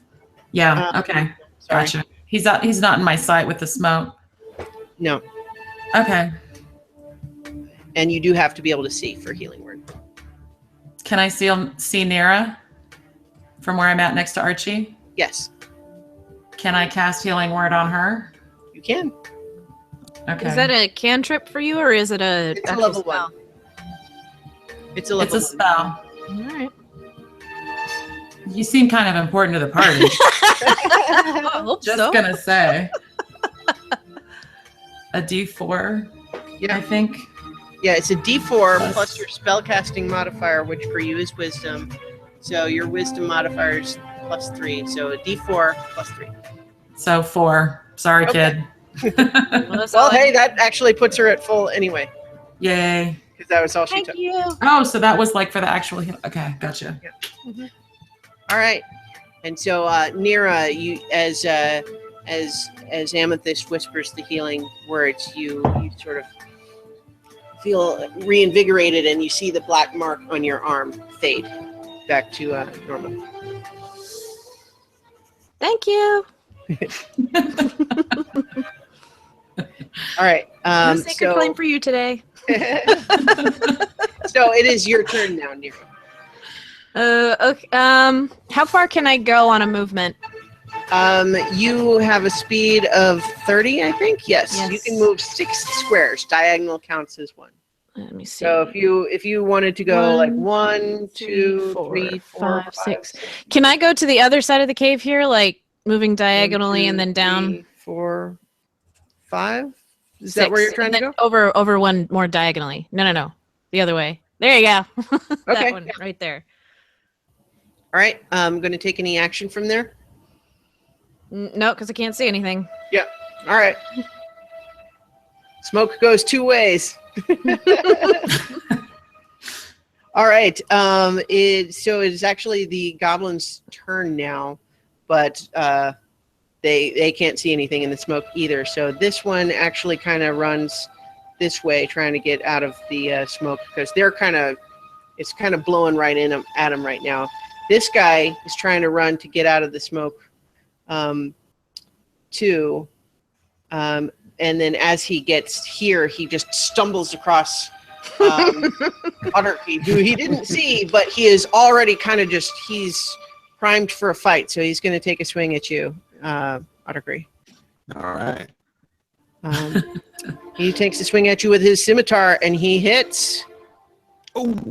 He does 5 points of damage. He just with his scimitar, because he kind of he was surprised, but you were too. Like he just came out of the smoke all of a sudden, and he just gets you with his scimitar, just like right under your arm, and you can feel kind of blood trickling down your side underneath your armor.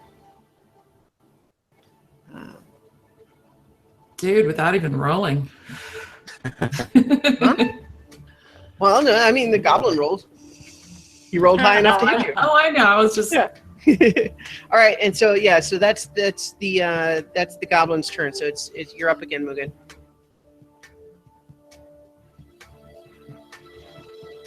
Mugan. We don't hear you right now. Oh, there you are. I'm here. Okay. Yeah. This is the kind of attention we've come to expect from Mugan. It's okay. He's experiencing blood loss right now. Yeah, I've been hit by an arrow. Come on. a goblin arrow. Have you ever been hit by a goblin arrow? Yes. They're weird. Actually, I think none of you actually got hit by the arrows. No, well, I definitely. Well, yeah, maybe it wasn't an. It was No, necrotic. yeah, I guess you did. You did take an Yeah. arrow. Yeah, in that first ambush. All right. So, I'm gonna go up against the cave wall that I'm running toward. Okay, like right here.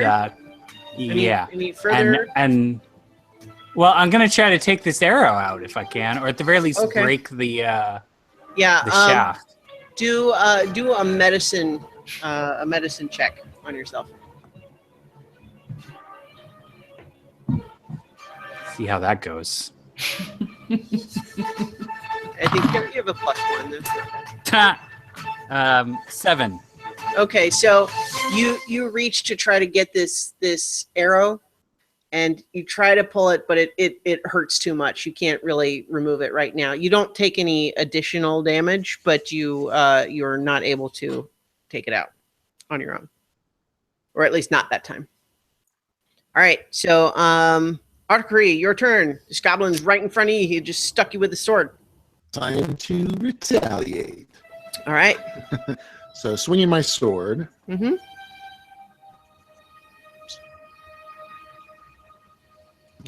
Oh, still got the D8. D20. So I got a 14 plus a 19. Okay, that hits. So roll your damage. It's going to be your 1 D8 plus 3. 4. Okay, this goblin,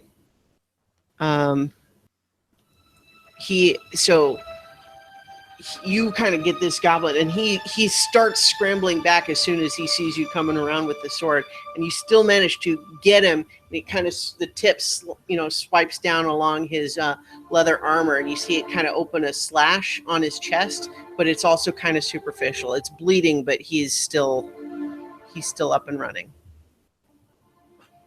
All right, Amethyst, your turn. So I'm right next to where he's fighting the goblin, though, right? Yeah. Don't Remember forget you have the dagger. Well, I was you have the thinking about dagger. that. You also have quarterstaff. I have the quarterstaff and I have the daggering.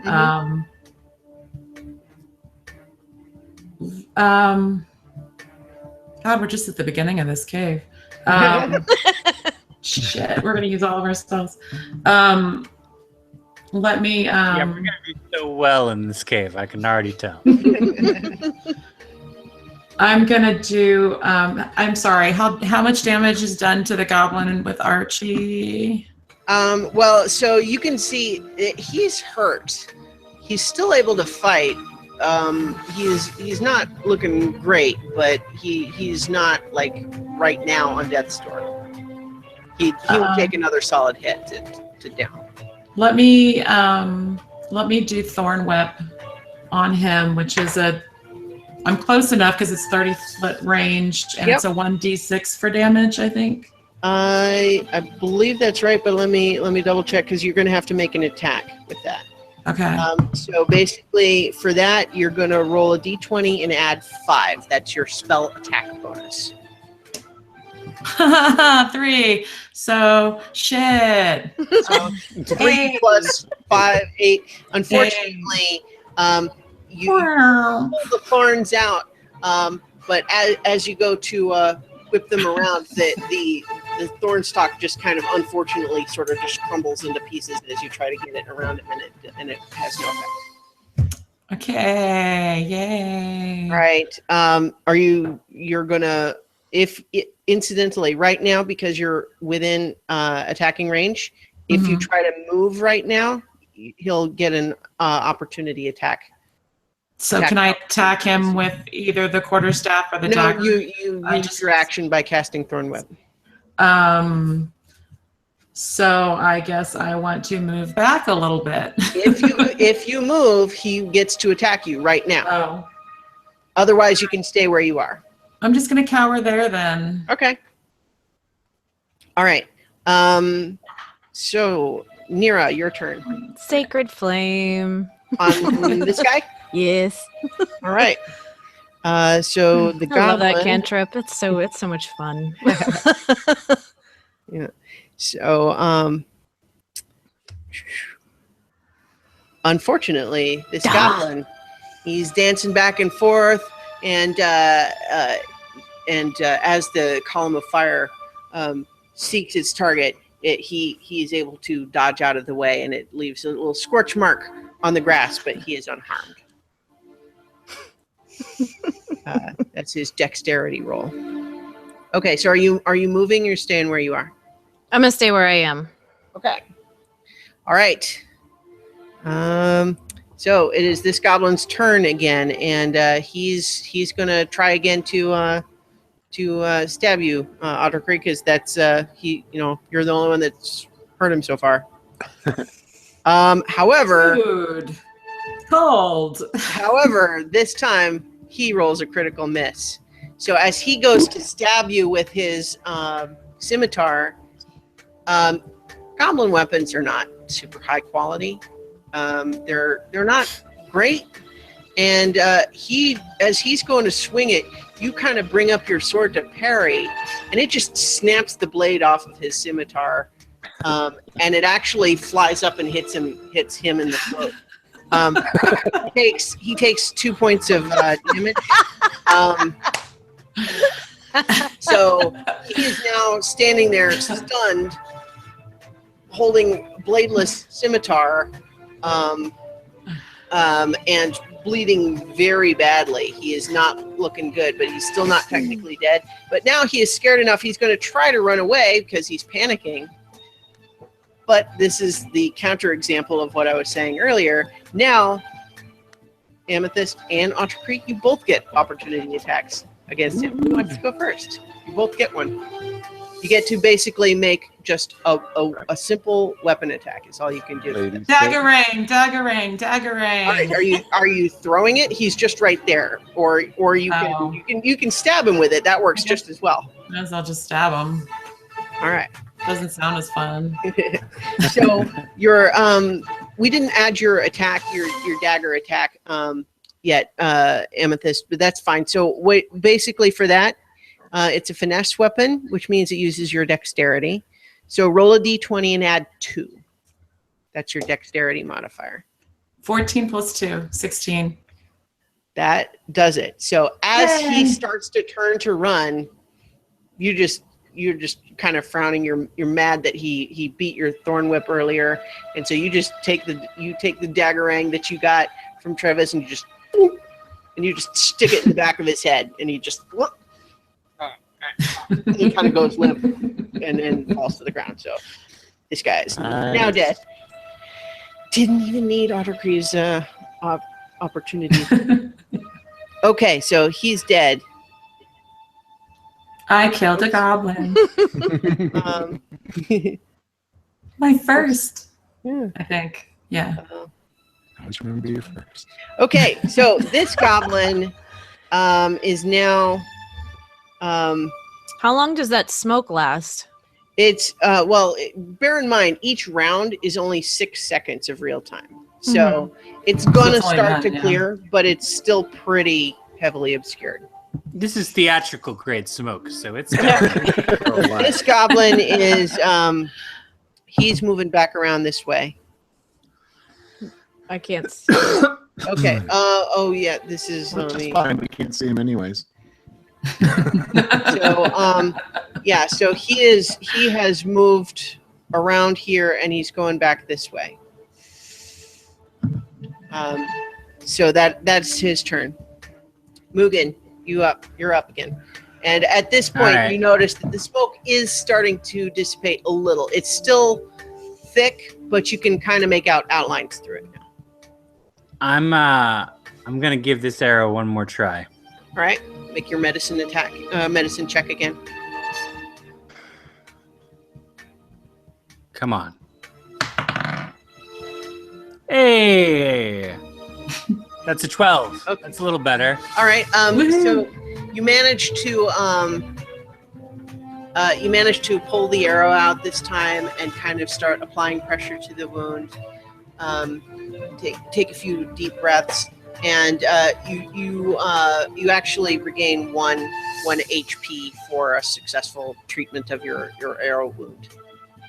Yay. You took 7 before, right? 7 Ooh. damage.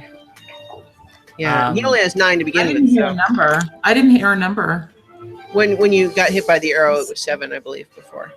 So you should and have. so he's healed one. The nice, it's negatives. He's at should be 3. he's down That 6. with your plus, yeah. Okay. So I will say though that that maneuver was difficult enough that you used up your movement as well. All right. All right. So Autarchy, it's your turn now. And as I said, you can start to kind of see outlines through here. What you can't quite make out Mugan. He's a little too far away, but you can kind of tell that there's nobody in this sort of central area right here. Okay. So I would head into the central area. Okay. And Here? Like, yeah, and I would most likely turn towards the campfire since. yeah, so this fire is these 2 fires are both going.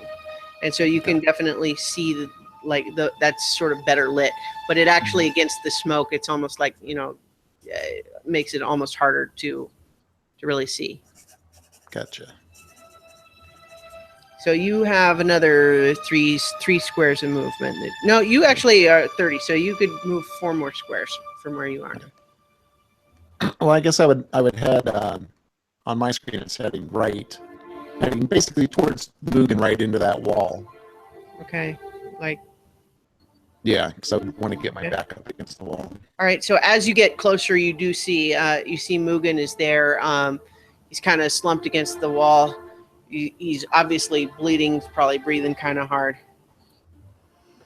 Hey, Clyde. Hey. You're not looking so good. You have 2 more squares of movement. Okay, I would move next to him. Okay. Like maybe stay right there, or Yeah. Okay. All right, Amethyst, your turn.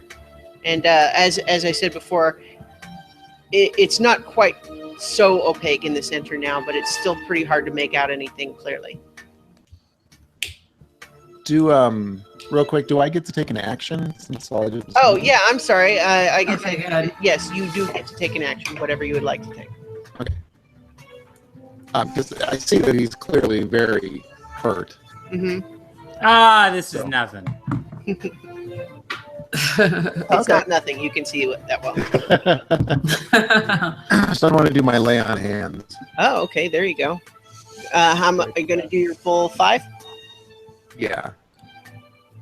All right. Well, I would So, lay my hands on him and say, "Dark Lord of the Underworld, hear my words. So Trade this wretched creature a piece of his soul within his mortal body." So yes, Mugan, as Autarchy says these slightly alarming and sinister sounding words, you nonetheless feel his hands on you, and they're hot, like almost like they were coming from an oven or something. But as he touches you, you feel the wound from the arrow sealing, and it now has healed almost completely. You gain 5 more HP. Yay. Yay. Well, I'm not sure about your bedside manner, but I can't argue with the results. All right, Amethyst, your turn. I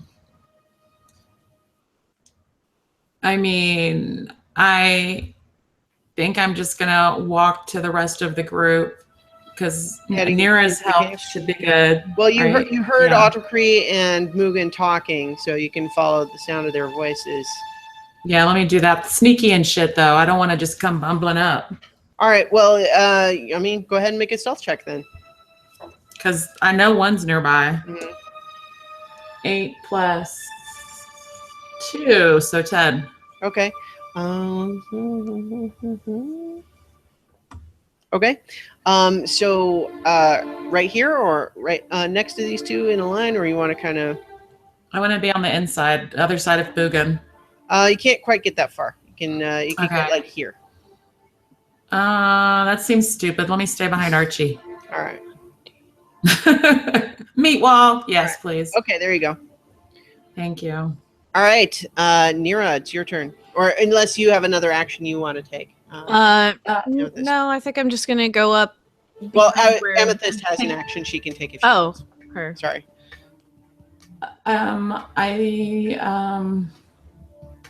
Produce flame is so we've got these little lights here and there, but we can't see anything. There's still smoke. Yeah. Well, And we so know you they're can goblins now. you can see this area and Okay. this area fairly clearly. Okay. It's kind of dark. Like these, despite the the map image, are actually not lit, Okay. but you can see fire pits that are like Okay. extinguished right now. Mhm. And you can see in various bits there's like bones scattered around, just various bits of garbage and some like things that might be goblin bedrolls. In this direction you can actually see kind of a stone door, but it's a little hazy. You can't quite see details yet. And then you can see these walls, but like around this area there's sort of still this cloud of smoke. Okay. And I don't know where the goblins run to. No, you can't see them right now. And if I throw down Entangle, it's going to trap everybody. So I don't think I'm not seeing anything worthwhile that I can do other than remind Mugan to eat a good berry. I think that's it. I don't know what else I could do on my turn. Well, that's fine. So now it's your turn, Nira. I'm gonna go up to where Amethyst is. 3, 4, 5. You have So when you're here, you have one more square you can go. Yeah, well, so I have dark vision. Mm-hmm. Is he hiding behind that wall, or could I potentially see him? You cannot see him from where you are. Okay. In fact, in some ways, some respects, I could take him off because you don't know where he is. Okay, Right. I'm going to move one more square down. Yes. Okay. All right. So now it is the goblin's turn. Oops. And he peeks around here and fires off a shot with his short bow at Autarchy. Sorry for picking on you, but you're the one that looks the scariest. Right. That's fair. So he's definitely who he's firing at. However, hang on. You've got your shield up still, right? And yeah, okay, you're plenty. So he fires off. He's all proud of himself for ducking around the corner and doing this ambush. And you had your shield up, and the arrow just goes plink, and flings off of it. You're just kind of giving him a look. All right, and then he's like, and he ducks back behind here. So that didn't go so well for him. All right, Mugan, your turn. All right. If you want to eat a good berry, it will take your action for the turn, but then you can still move. What's my health now? If I don't So eat a good you're berry? at 8 of 9, and a good berry will give you one more, and you'd be fully. All You're right, at 8 well, now. I mean, I hate to do it. I only have the 2. And what's gonna happen later when we need them for reals? So Very true. I'm gonna hold on to it. How far can I get around the other side? Which way? This way, where the goblin went, or back around this way? Back around the other way. Okay, you can go Behind all of us. 1, Yeah. 2, 3, 4, 5. Yeah. All right. Okay. So from here, you can kind of peek around and see this goblin, probably a little panicked, not sure what he needs to do next. He's clearly outnumbered at this point. All right. I'm gonna throw my frying pan at him. Okay, nice. So Two can play at this game, buddy. make a Is that a sound effect? So you are proficient with improvised weapons, and Yes. and so I also ranged have an attacks. additional proficiency with a sneak attack.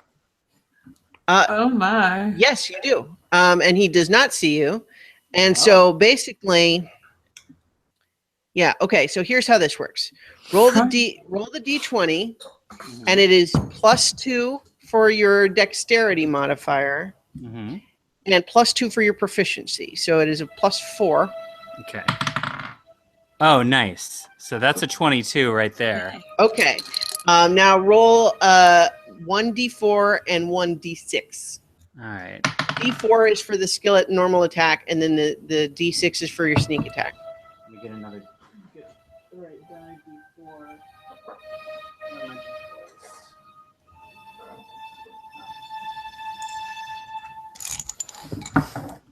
Keeping my d4s with my d8s, as we all do. Oh, wait, no, I'm not. The d4s are the dangerous ones. Where are my Caltrops. d4s? I don't know. Caltrops. That's a good name for them. Yeah. Okay, it looks like there's one with my d12s, so that'll work. All right. Yeah. So many dice. All right. Okay, so both the d6 and the d4 got a 3. Okay. So this guy does not see you coming. He's still sitting here thinking that people are gonna come around this way, and he's hoping to, to ambush them again when they come around the corner. But then all of a sudden, clang, right to the back of the head, and he takes 6 damage, which is not enough to kill him, but he falls flat on his face, and he's clearly dizzy, and he dropped his weapon. Good enough for me. Yeah. Nice. All right, Autarchy, you're up, and from here you wouldn't have seen that happen, Right. but you saw Mugan doing something, and then you heard the clang, thump. I would be confused the way the goblin went. Okay, you got 6, so 1, 2, What did he say? 3, 4, going where the goblin went. Okay. 5, and so you can be here. You can be right up on him. against him, smack him. Yeah, all right. Make your attack. At advantage because he's prone.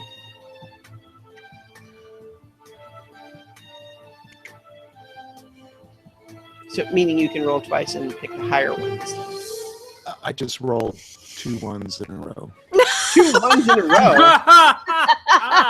No wonder he took You his hit time yourself in the answering. face. Boy, I can't help you with that one, man. I So basically- really meant to fail. You were running up on this guy, and then you come around the corner. He's just laying on the ground, and you're like, you're gonna do this whole thing. You're gonna do the really cool like downward stab right onto him, and then you go shook, and then you realize you just got like 3 inches to the side of his head, and you're like, Nice one, Clyde. Yeah. Nice one. all right. So Amethyst, your turn. I'm sorry. I just keep thinking of Game of Thrones and Oberyn right now. Okay, so let me try Thorn Whip against this mug again. It's you a can't see him cantrip, from right? where you are. You would have to Oh. move, get Oh, closer. okay. So you could go 1, 2, 3, 4, 5. You can move 30, I think. Yeah, so you could get here and If I see get him there, from I there. can do Yeah. Thorn Yeah, Whip. and you can do Thorn Whip. And so again, you're let's see, ranged attacks. The cantrip. Yeah. Thorn Yeah. whip is a 30 feet with a 1d6. Right, but you make the attack for this one, and typically Mhm. ranged attacks against a prone target are actually at a disadvantage. So you'd have Oh, to roll really? twice and do the lower of the two. Partly, I might not normally in this circumstance, I wouldn't necessarily make you do it, except you've also got Autarchy in the way. So Right. you You can guys do seem it. really excited about killing this knocked out creature. Well, he's not unconscious. You knocked him down. He's just laying there. yeah.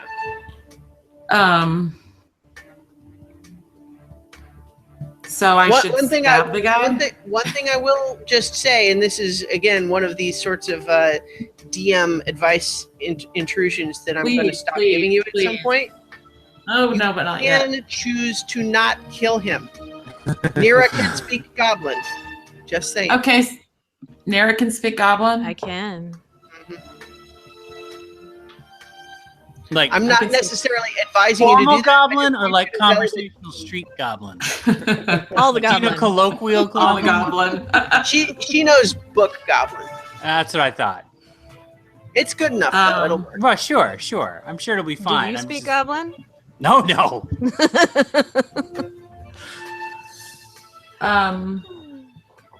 So I'm not even necessarily giving you the advice to do that. I'm just saying I want to make sure you guys are aware that that's something you could do. Just stab him or talk to him or thorn Well, whip him.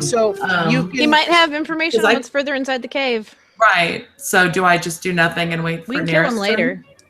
I promise. Sweet Wonka. So what I would suggest is if you're not going to knock him unconscious, you should probably tie him up. Okay. I can do So that. you're gonna.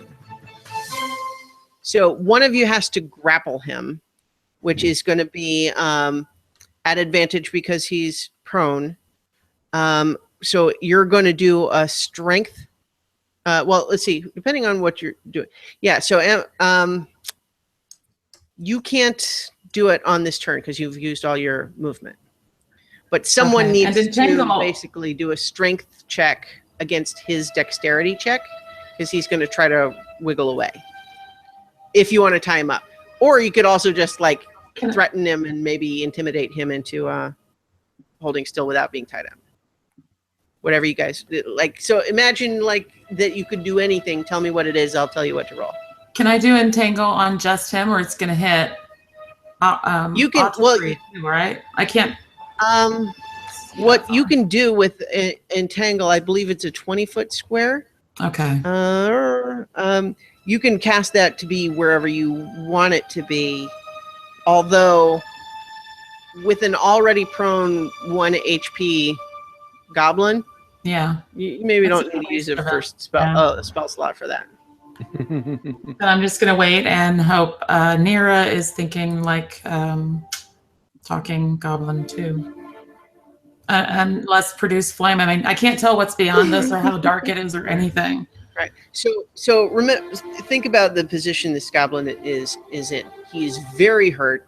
Right. He seems to be all by himself. Well, can she just like He's sit on him or surrounded. something? Well, yeah, she can't get to him on this turn. She didn't have enough Yeah. movement. Okay. That's all I'm saying. So, yeah, but so right now you could try just like yelling at him. You could do like an intimidation check or something like that. I don't know what that means, but I'll do it. So intimidation is one of the checks that you can do. It's a charisma based thing. Yours is not terribly high, but it's just a +0, so you just roll an Yeah. ordinary d20, and then tell me like what are you yelling at him? Like, what are you saying?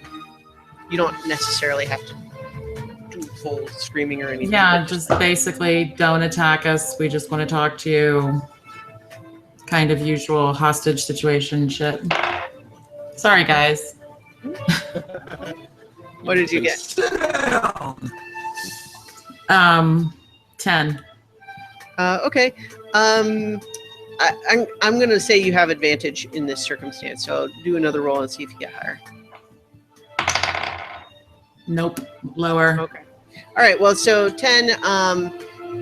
you just yell at him, and he kind of just like looks at you like, what? Like, Yeah. like I'm I don't not. speak goblin. Well, and he's also just thinking, well, he maybe could understand a little, but he's also just not convinced yet that that's what he ought to do. And concussed. He's kind of panicked too. Okay, so it is Nira's turn. All right, so I'm gonna move kind of up by where these other guys are here. I don't know if you need to move the map. 4, 5. Yeah. Let's see if I can't. That helps. That's better. Okay. You can get here, but you also can't quite get within like physical range. But I you could also still did. Yeah, you could. yell You at could him. say something to him. All right. So in Goblin, I am going to. I guess I could try to intimidate him, but I may not need to. You could also do persuasion if you feel like that's more what you're going for. Well, they're both like they'd be the same for me. The same Yeah. +2 for Well, both. it So depends on like how you want to say it. Is right. what we would say the roll is, even Oh, if Nira. technically the modifier is going to be the same this time. Mm. All right. So I'm gonna go with persuasion Okay. in what are- Goblin. Uh-huh. I'm gonna tell him, stay put. We just want to ask you some questions, All right. and you'll be fine. Just stay where you are. Okay. So make a roll. For you, it's what you have. +2. +2. Yeah. Ooh, that would be a 21. All right. So as you speak in Goblin, at first his eyes kind of go wide because it's just what, but then you see him kind of look around, and he does seem like he's still badly wounded. He is not in a good shape, but you can see him kind of start to calm down a little bit. He's relaxing a little bit, like he's not quite so tensed to run. And he kind of says, you killed all my friends. There's something here we need. If you're willing to deal, we might let you live.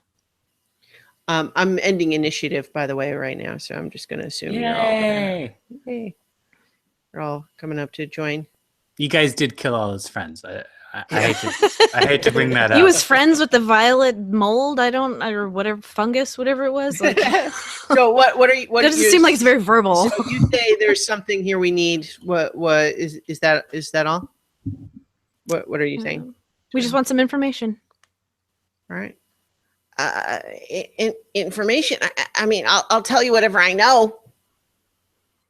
Do we have questions for him, guys? What would you like to know? What are you doing here? Remember that if you're still speaking in Goblin, that Right. you're the only one that can understand. Right. So we'd want to know like how many are nearby, if there's more that are like coming in right away, or What can we direct- What can we see from here? Because that's going to inform maybe what we Okay. ask. Yeah.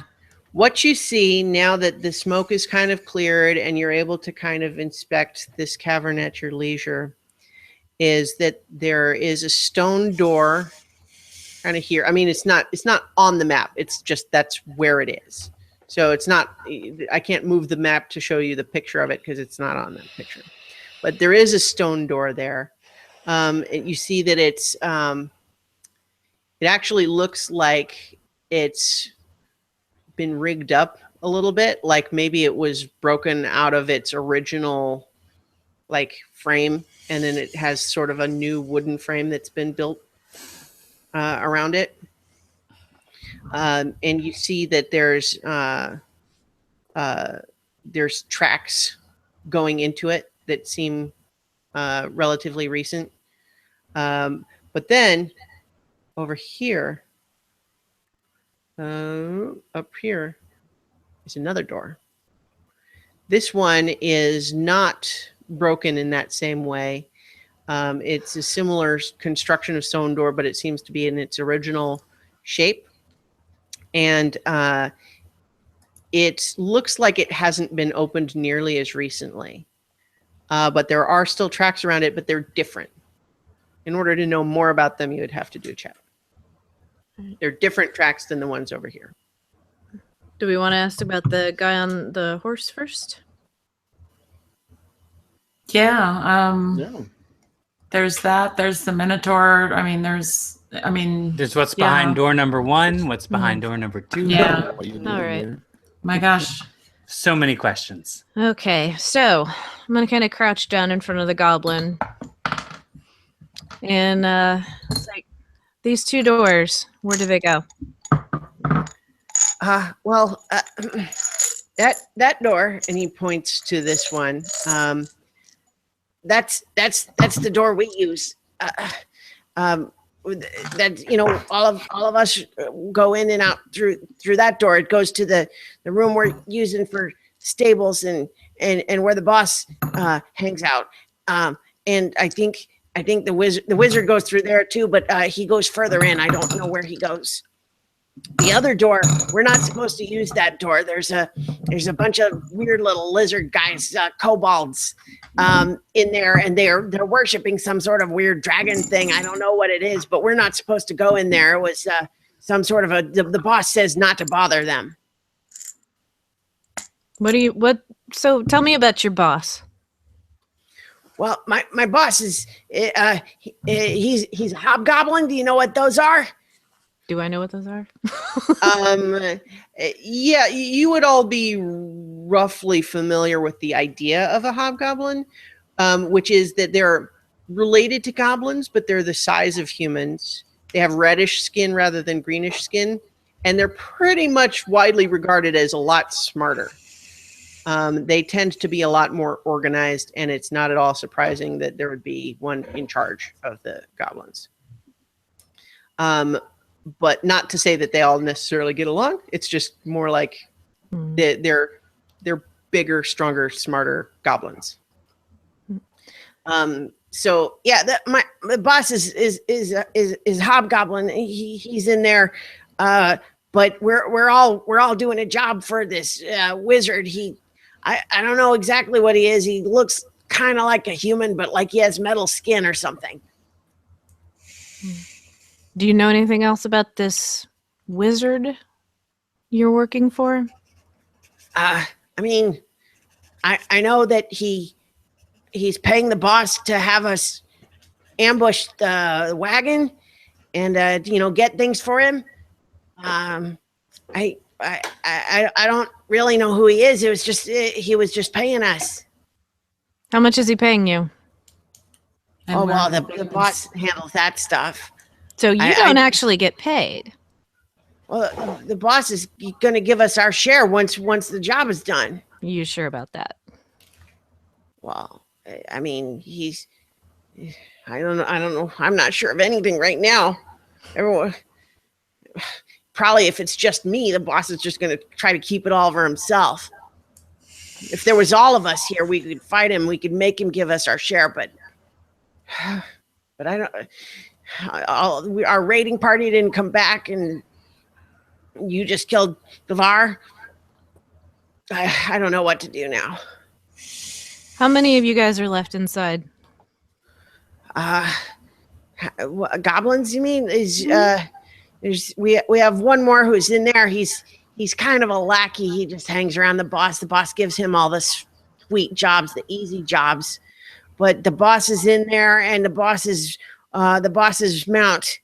And then the wizard has some human sellswords that he keeps further in the temple, but we're not allowed back that far. I don't know how many there are, what they're doing back there.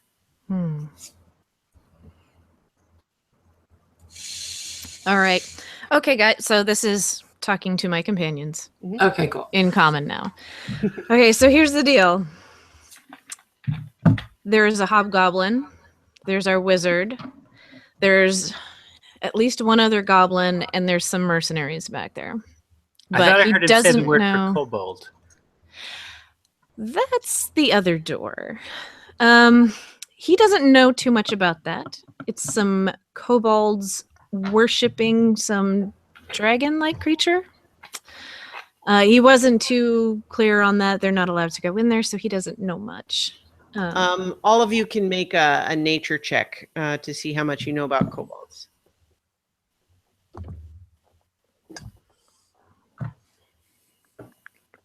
17. 15. All right. 11 Z's. With the nature modifier, Yeah. it's 14. Okay.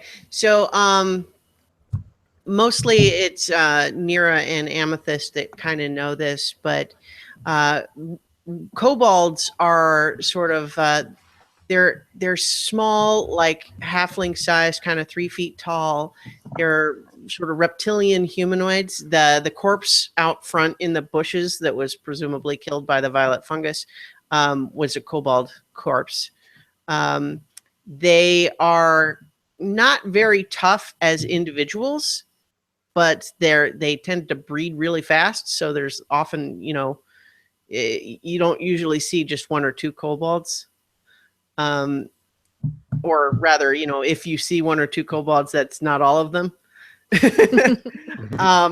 And what they tend to do is, to the extent that they have any kind of a religion or culture, it is basically all about dragons are awesome. We want to be like dragons. We want to find a dragon and worship it. We want to do anything that's going to make us more like dragons, and dragons are awesome. And that is basically their whole culture. And they cannot resist the shell game. That's pretty much my experience with kobolds. The idea that you would have had any social interaction with a kobold would have been a very unusual kobold indeed. Which is not to say it couldn't happen. It would just be the kobold was probably lost and had been convinced at some point that whatever it was doing was in the service of a dragon. Because that's pretty much what they care about. And finding that pea, I'm telling you. Perhaps it was attempting to prove itself worthy to the dragon. I imagine so, watching. yeah. It's a clear weakness of kobolds. Yeah. So in any case, so that's what you know about kobolds. All right, so back to the goblin. What do you know about what the wizard wanted on the wagon? He told us. Go ahead. He told us that we were supposed to kill everybody on the wagon, and then he was going to come and take what he needed from it. He didn't tell us what he was looking for. But then after the raiding party went out, only he came back and he had this big black box with him. I don't know what it was, but he didn't come back with the other goblins, so I don't know where they are. I keep picturing like that scene from Frozen.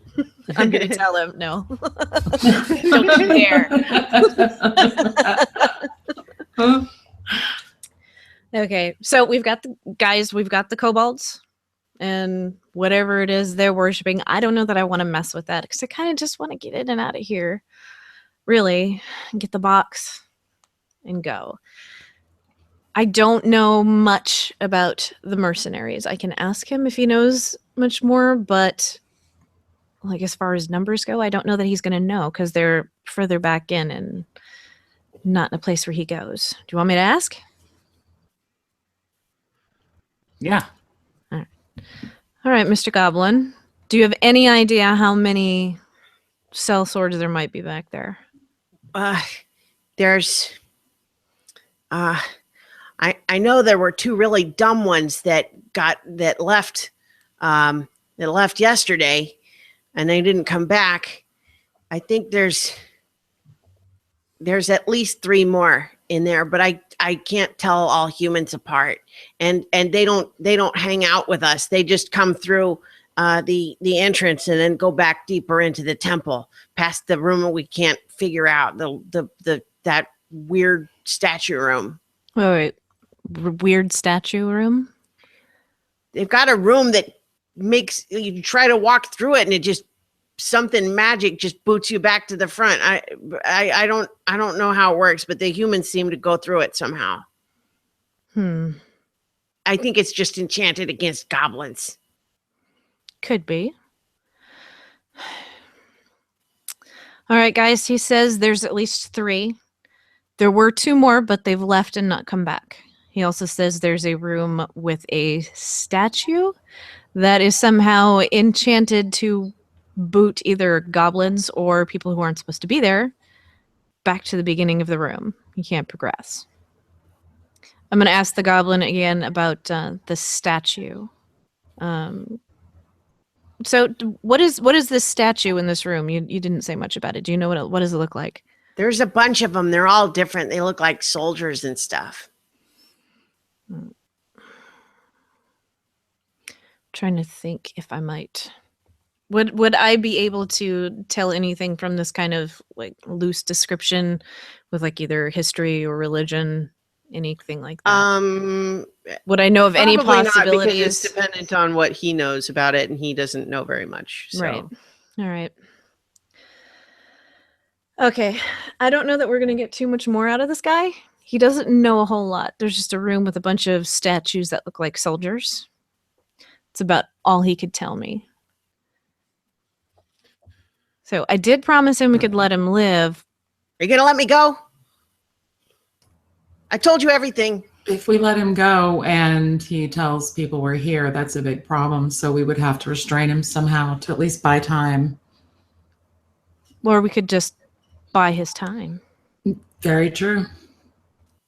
Like what? Like, well, he can speak a little common, and so he kind of perks up at that. Like, I could tell you more if you pay me. I'm going to take 1 shiny gold piece out of my purse. His what eyes else just do you go know, wide, dude? like there's a trap on the door. If you try to open it from the outside without saying the password, it'll fire an arrow at you. His eyes are just like on the gold piece, like he can't even like look away. He's like, and like the password is it's Fatah, but I think the boss will know if you try to say it. So if I give you this, because this is a lot of money, I give you this, would you be a peach and let us in that door? And then you're free to go. Yeah. Oh, okay. Yeah. Geez, give me. Drop the coin. Wait, like where he can grab it, or well, like in his hands, like. Okay. Precious. You're so much nicer than the boss. Okay. Yeah, here. High elf always pays her debts. And he starts trying to stand up, but he's still pretty wounded, and you're also still kind of all standing over him. So he's kind of looking at you like, "Are you going to let him up?" All right. Well, let's let him pass. Get out of his way. Oh, did he probably like they didn't understand the bit about the door, right? So do I have to translate? Well, yeah, they don't know, and in fact, they might even not be sure why you gave him the coin and why you're letting him up. Okay, stand up. So, okay, guys, we're cool. That door over there, that door is rigged. Needs a password.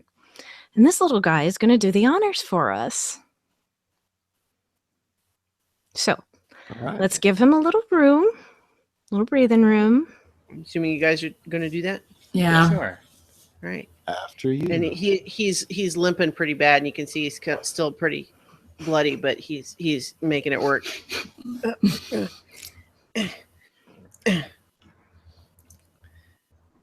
I mean, Archie, couldn't you carry him or something?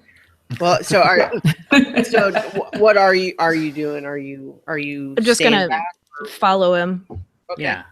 Right behind him. Just All right. to make sure that he's doing what he needs to do. Right, you're staying kind of in a pack around him. Yeah, Like I would like to be a little bit to the side just in case this arrow thing doesn't work out in my Yeah. favor. So I like the idea of the big guy with all the armor being, the one to go right after the goblin, but that's just me. That's just, squishy logic. All right. So I'll follow. all right, so you're kind of just I'm sorry.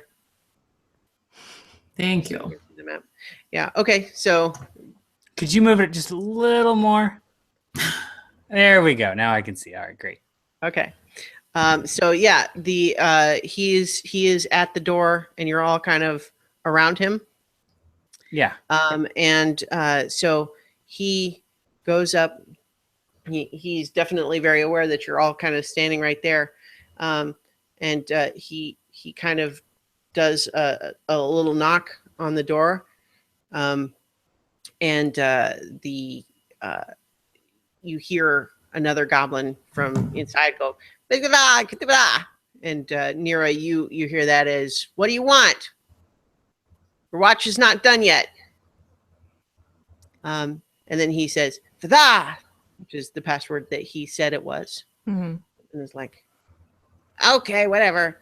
And so you hear the door start to open. But as soon as it's open, even just a crack, he pushes through it and says, intruders, intruders! little shit. And cliffhanger. Dude. All right. I'm gonna kill that little. Get him. I'm gonna get my gold back. That's right. Loot the bodies. So what we're also going to do as we finish, though, is let you know that for reaching the hideout and for defeating a goblin of violet fungus and subduing this one guy, even if that has maybe not turned out great, Sword point. you get 165 experience points. Whoa. And so, Jared, I don't know if I told you last week, but I was granting you 35 experience points for dealing with the mercenaries. Great. So you should all now be at 300, which makes you, ding, level 2. Yay! many levels. The first thing. Yay. All right, so I'm going to work with each of you individually to just make sure that we have your sheets ready for next time. Because we are not resting, obviously we're going to be going straight into another encounter next time. What that means is that all of you will still have as you go from level 1 to level 2, you have increased hit points. So you are going to retain any damage that you currently have. I think only Autarchy has any deficit. I'm down 1 because I did not eat Oh, the right, berry. right. Yeah. So essentially each of you, like if your current max was 10 and you had suffered 3 damage, you will be 3 damage down from whatever your new total is. So you keep the damage, but you do gain that new those new hit points.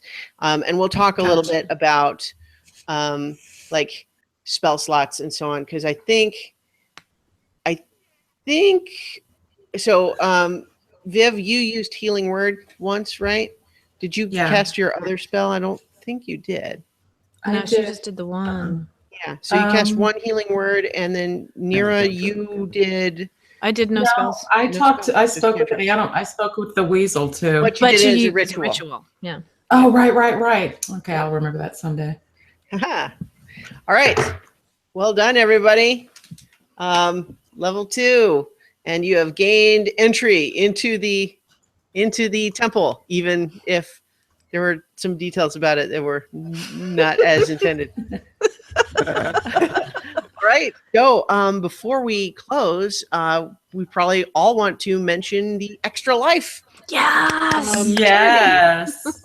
Going on this weekend. Anyone who doesn't know, it's a charity to benefit children's hospitals. How great is that? It's the best. So great. Yep. Children's Miracle Network hospitals. Yeah. Yep. So all of us, like together, we have a So Many Levels team on extralife.org. And I think I'm not sure if all of us individually have a page, but I know that I do. Viv has one, Starla has one. Yeah. Yep. But everybody that joins the team gets a participant page. yeah. Oh, okay, great. And so we're definitely looking for donations, and some of the the pledge rewards that I've offered, for example, is the opportunity to design a monster for So Many Levels crew, or to have an NPC named after you. And I've actually already got 3 people. What? Nice. Yeah. Oh my gosh.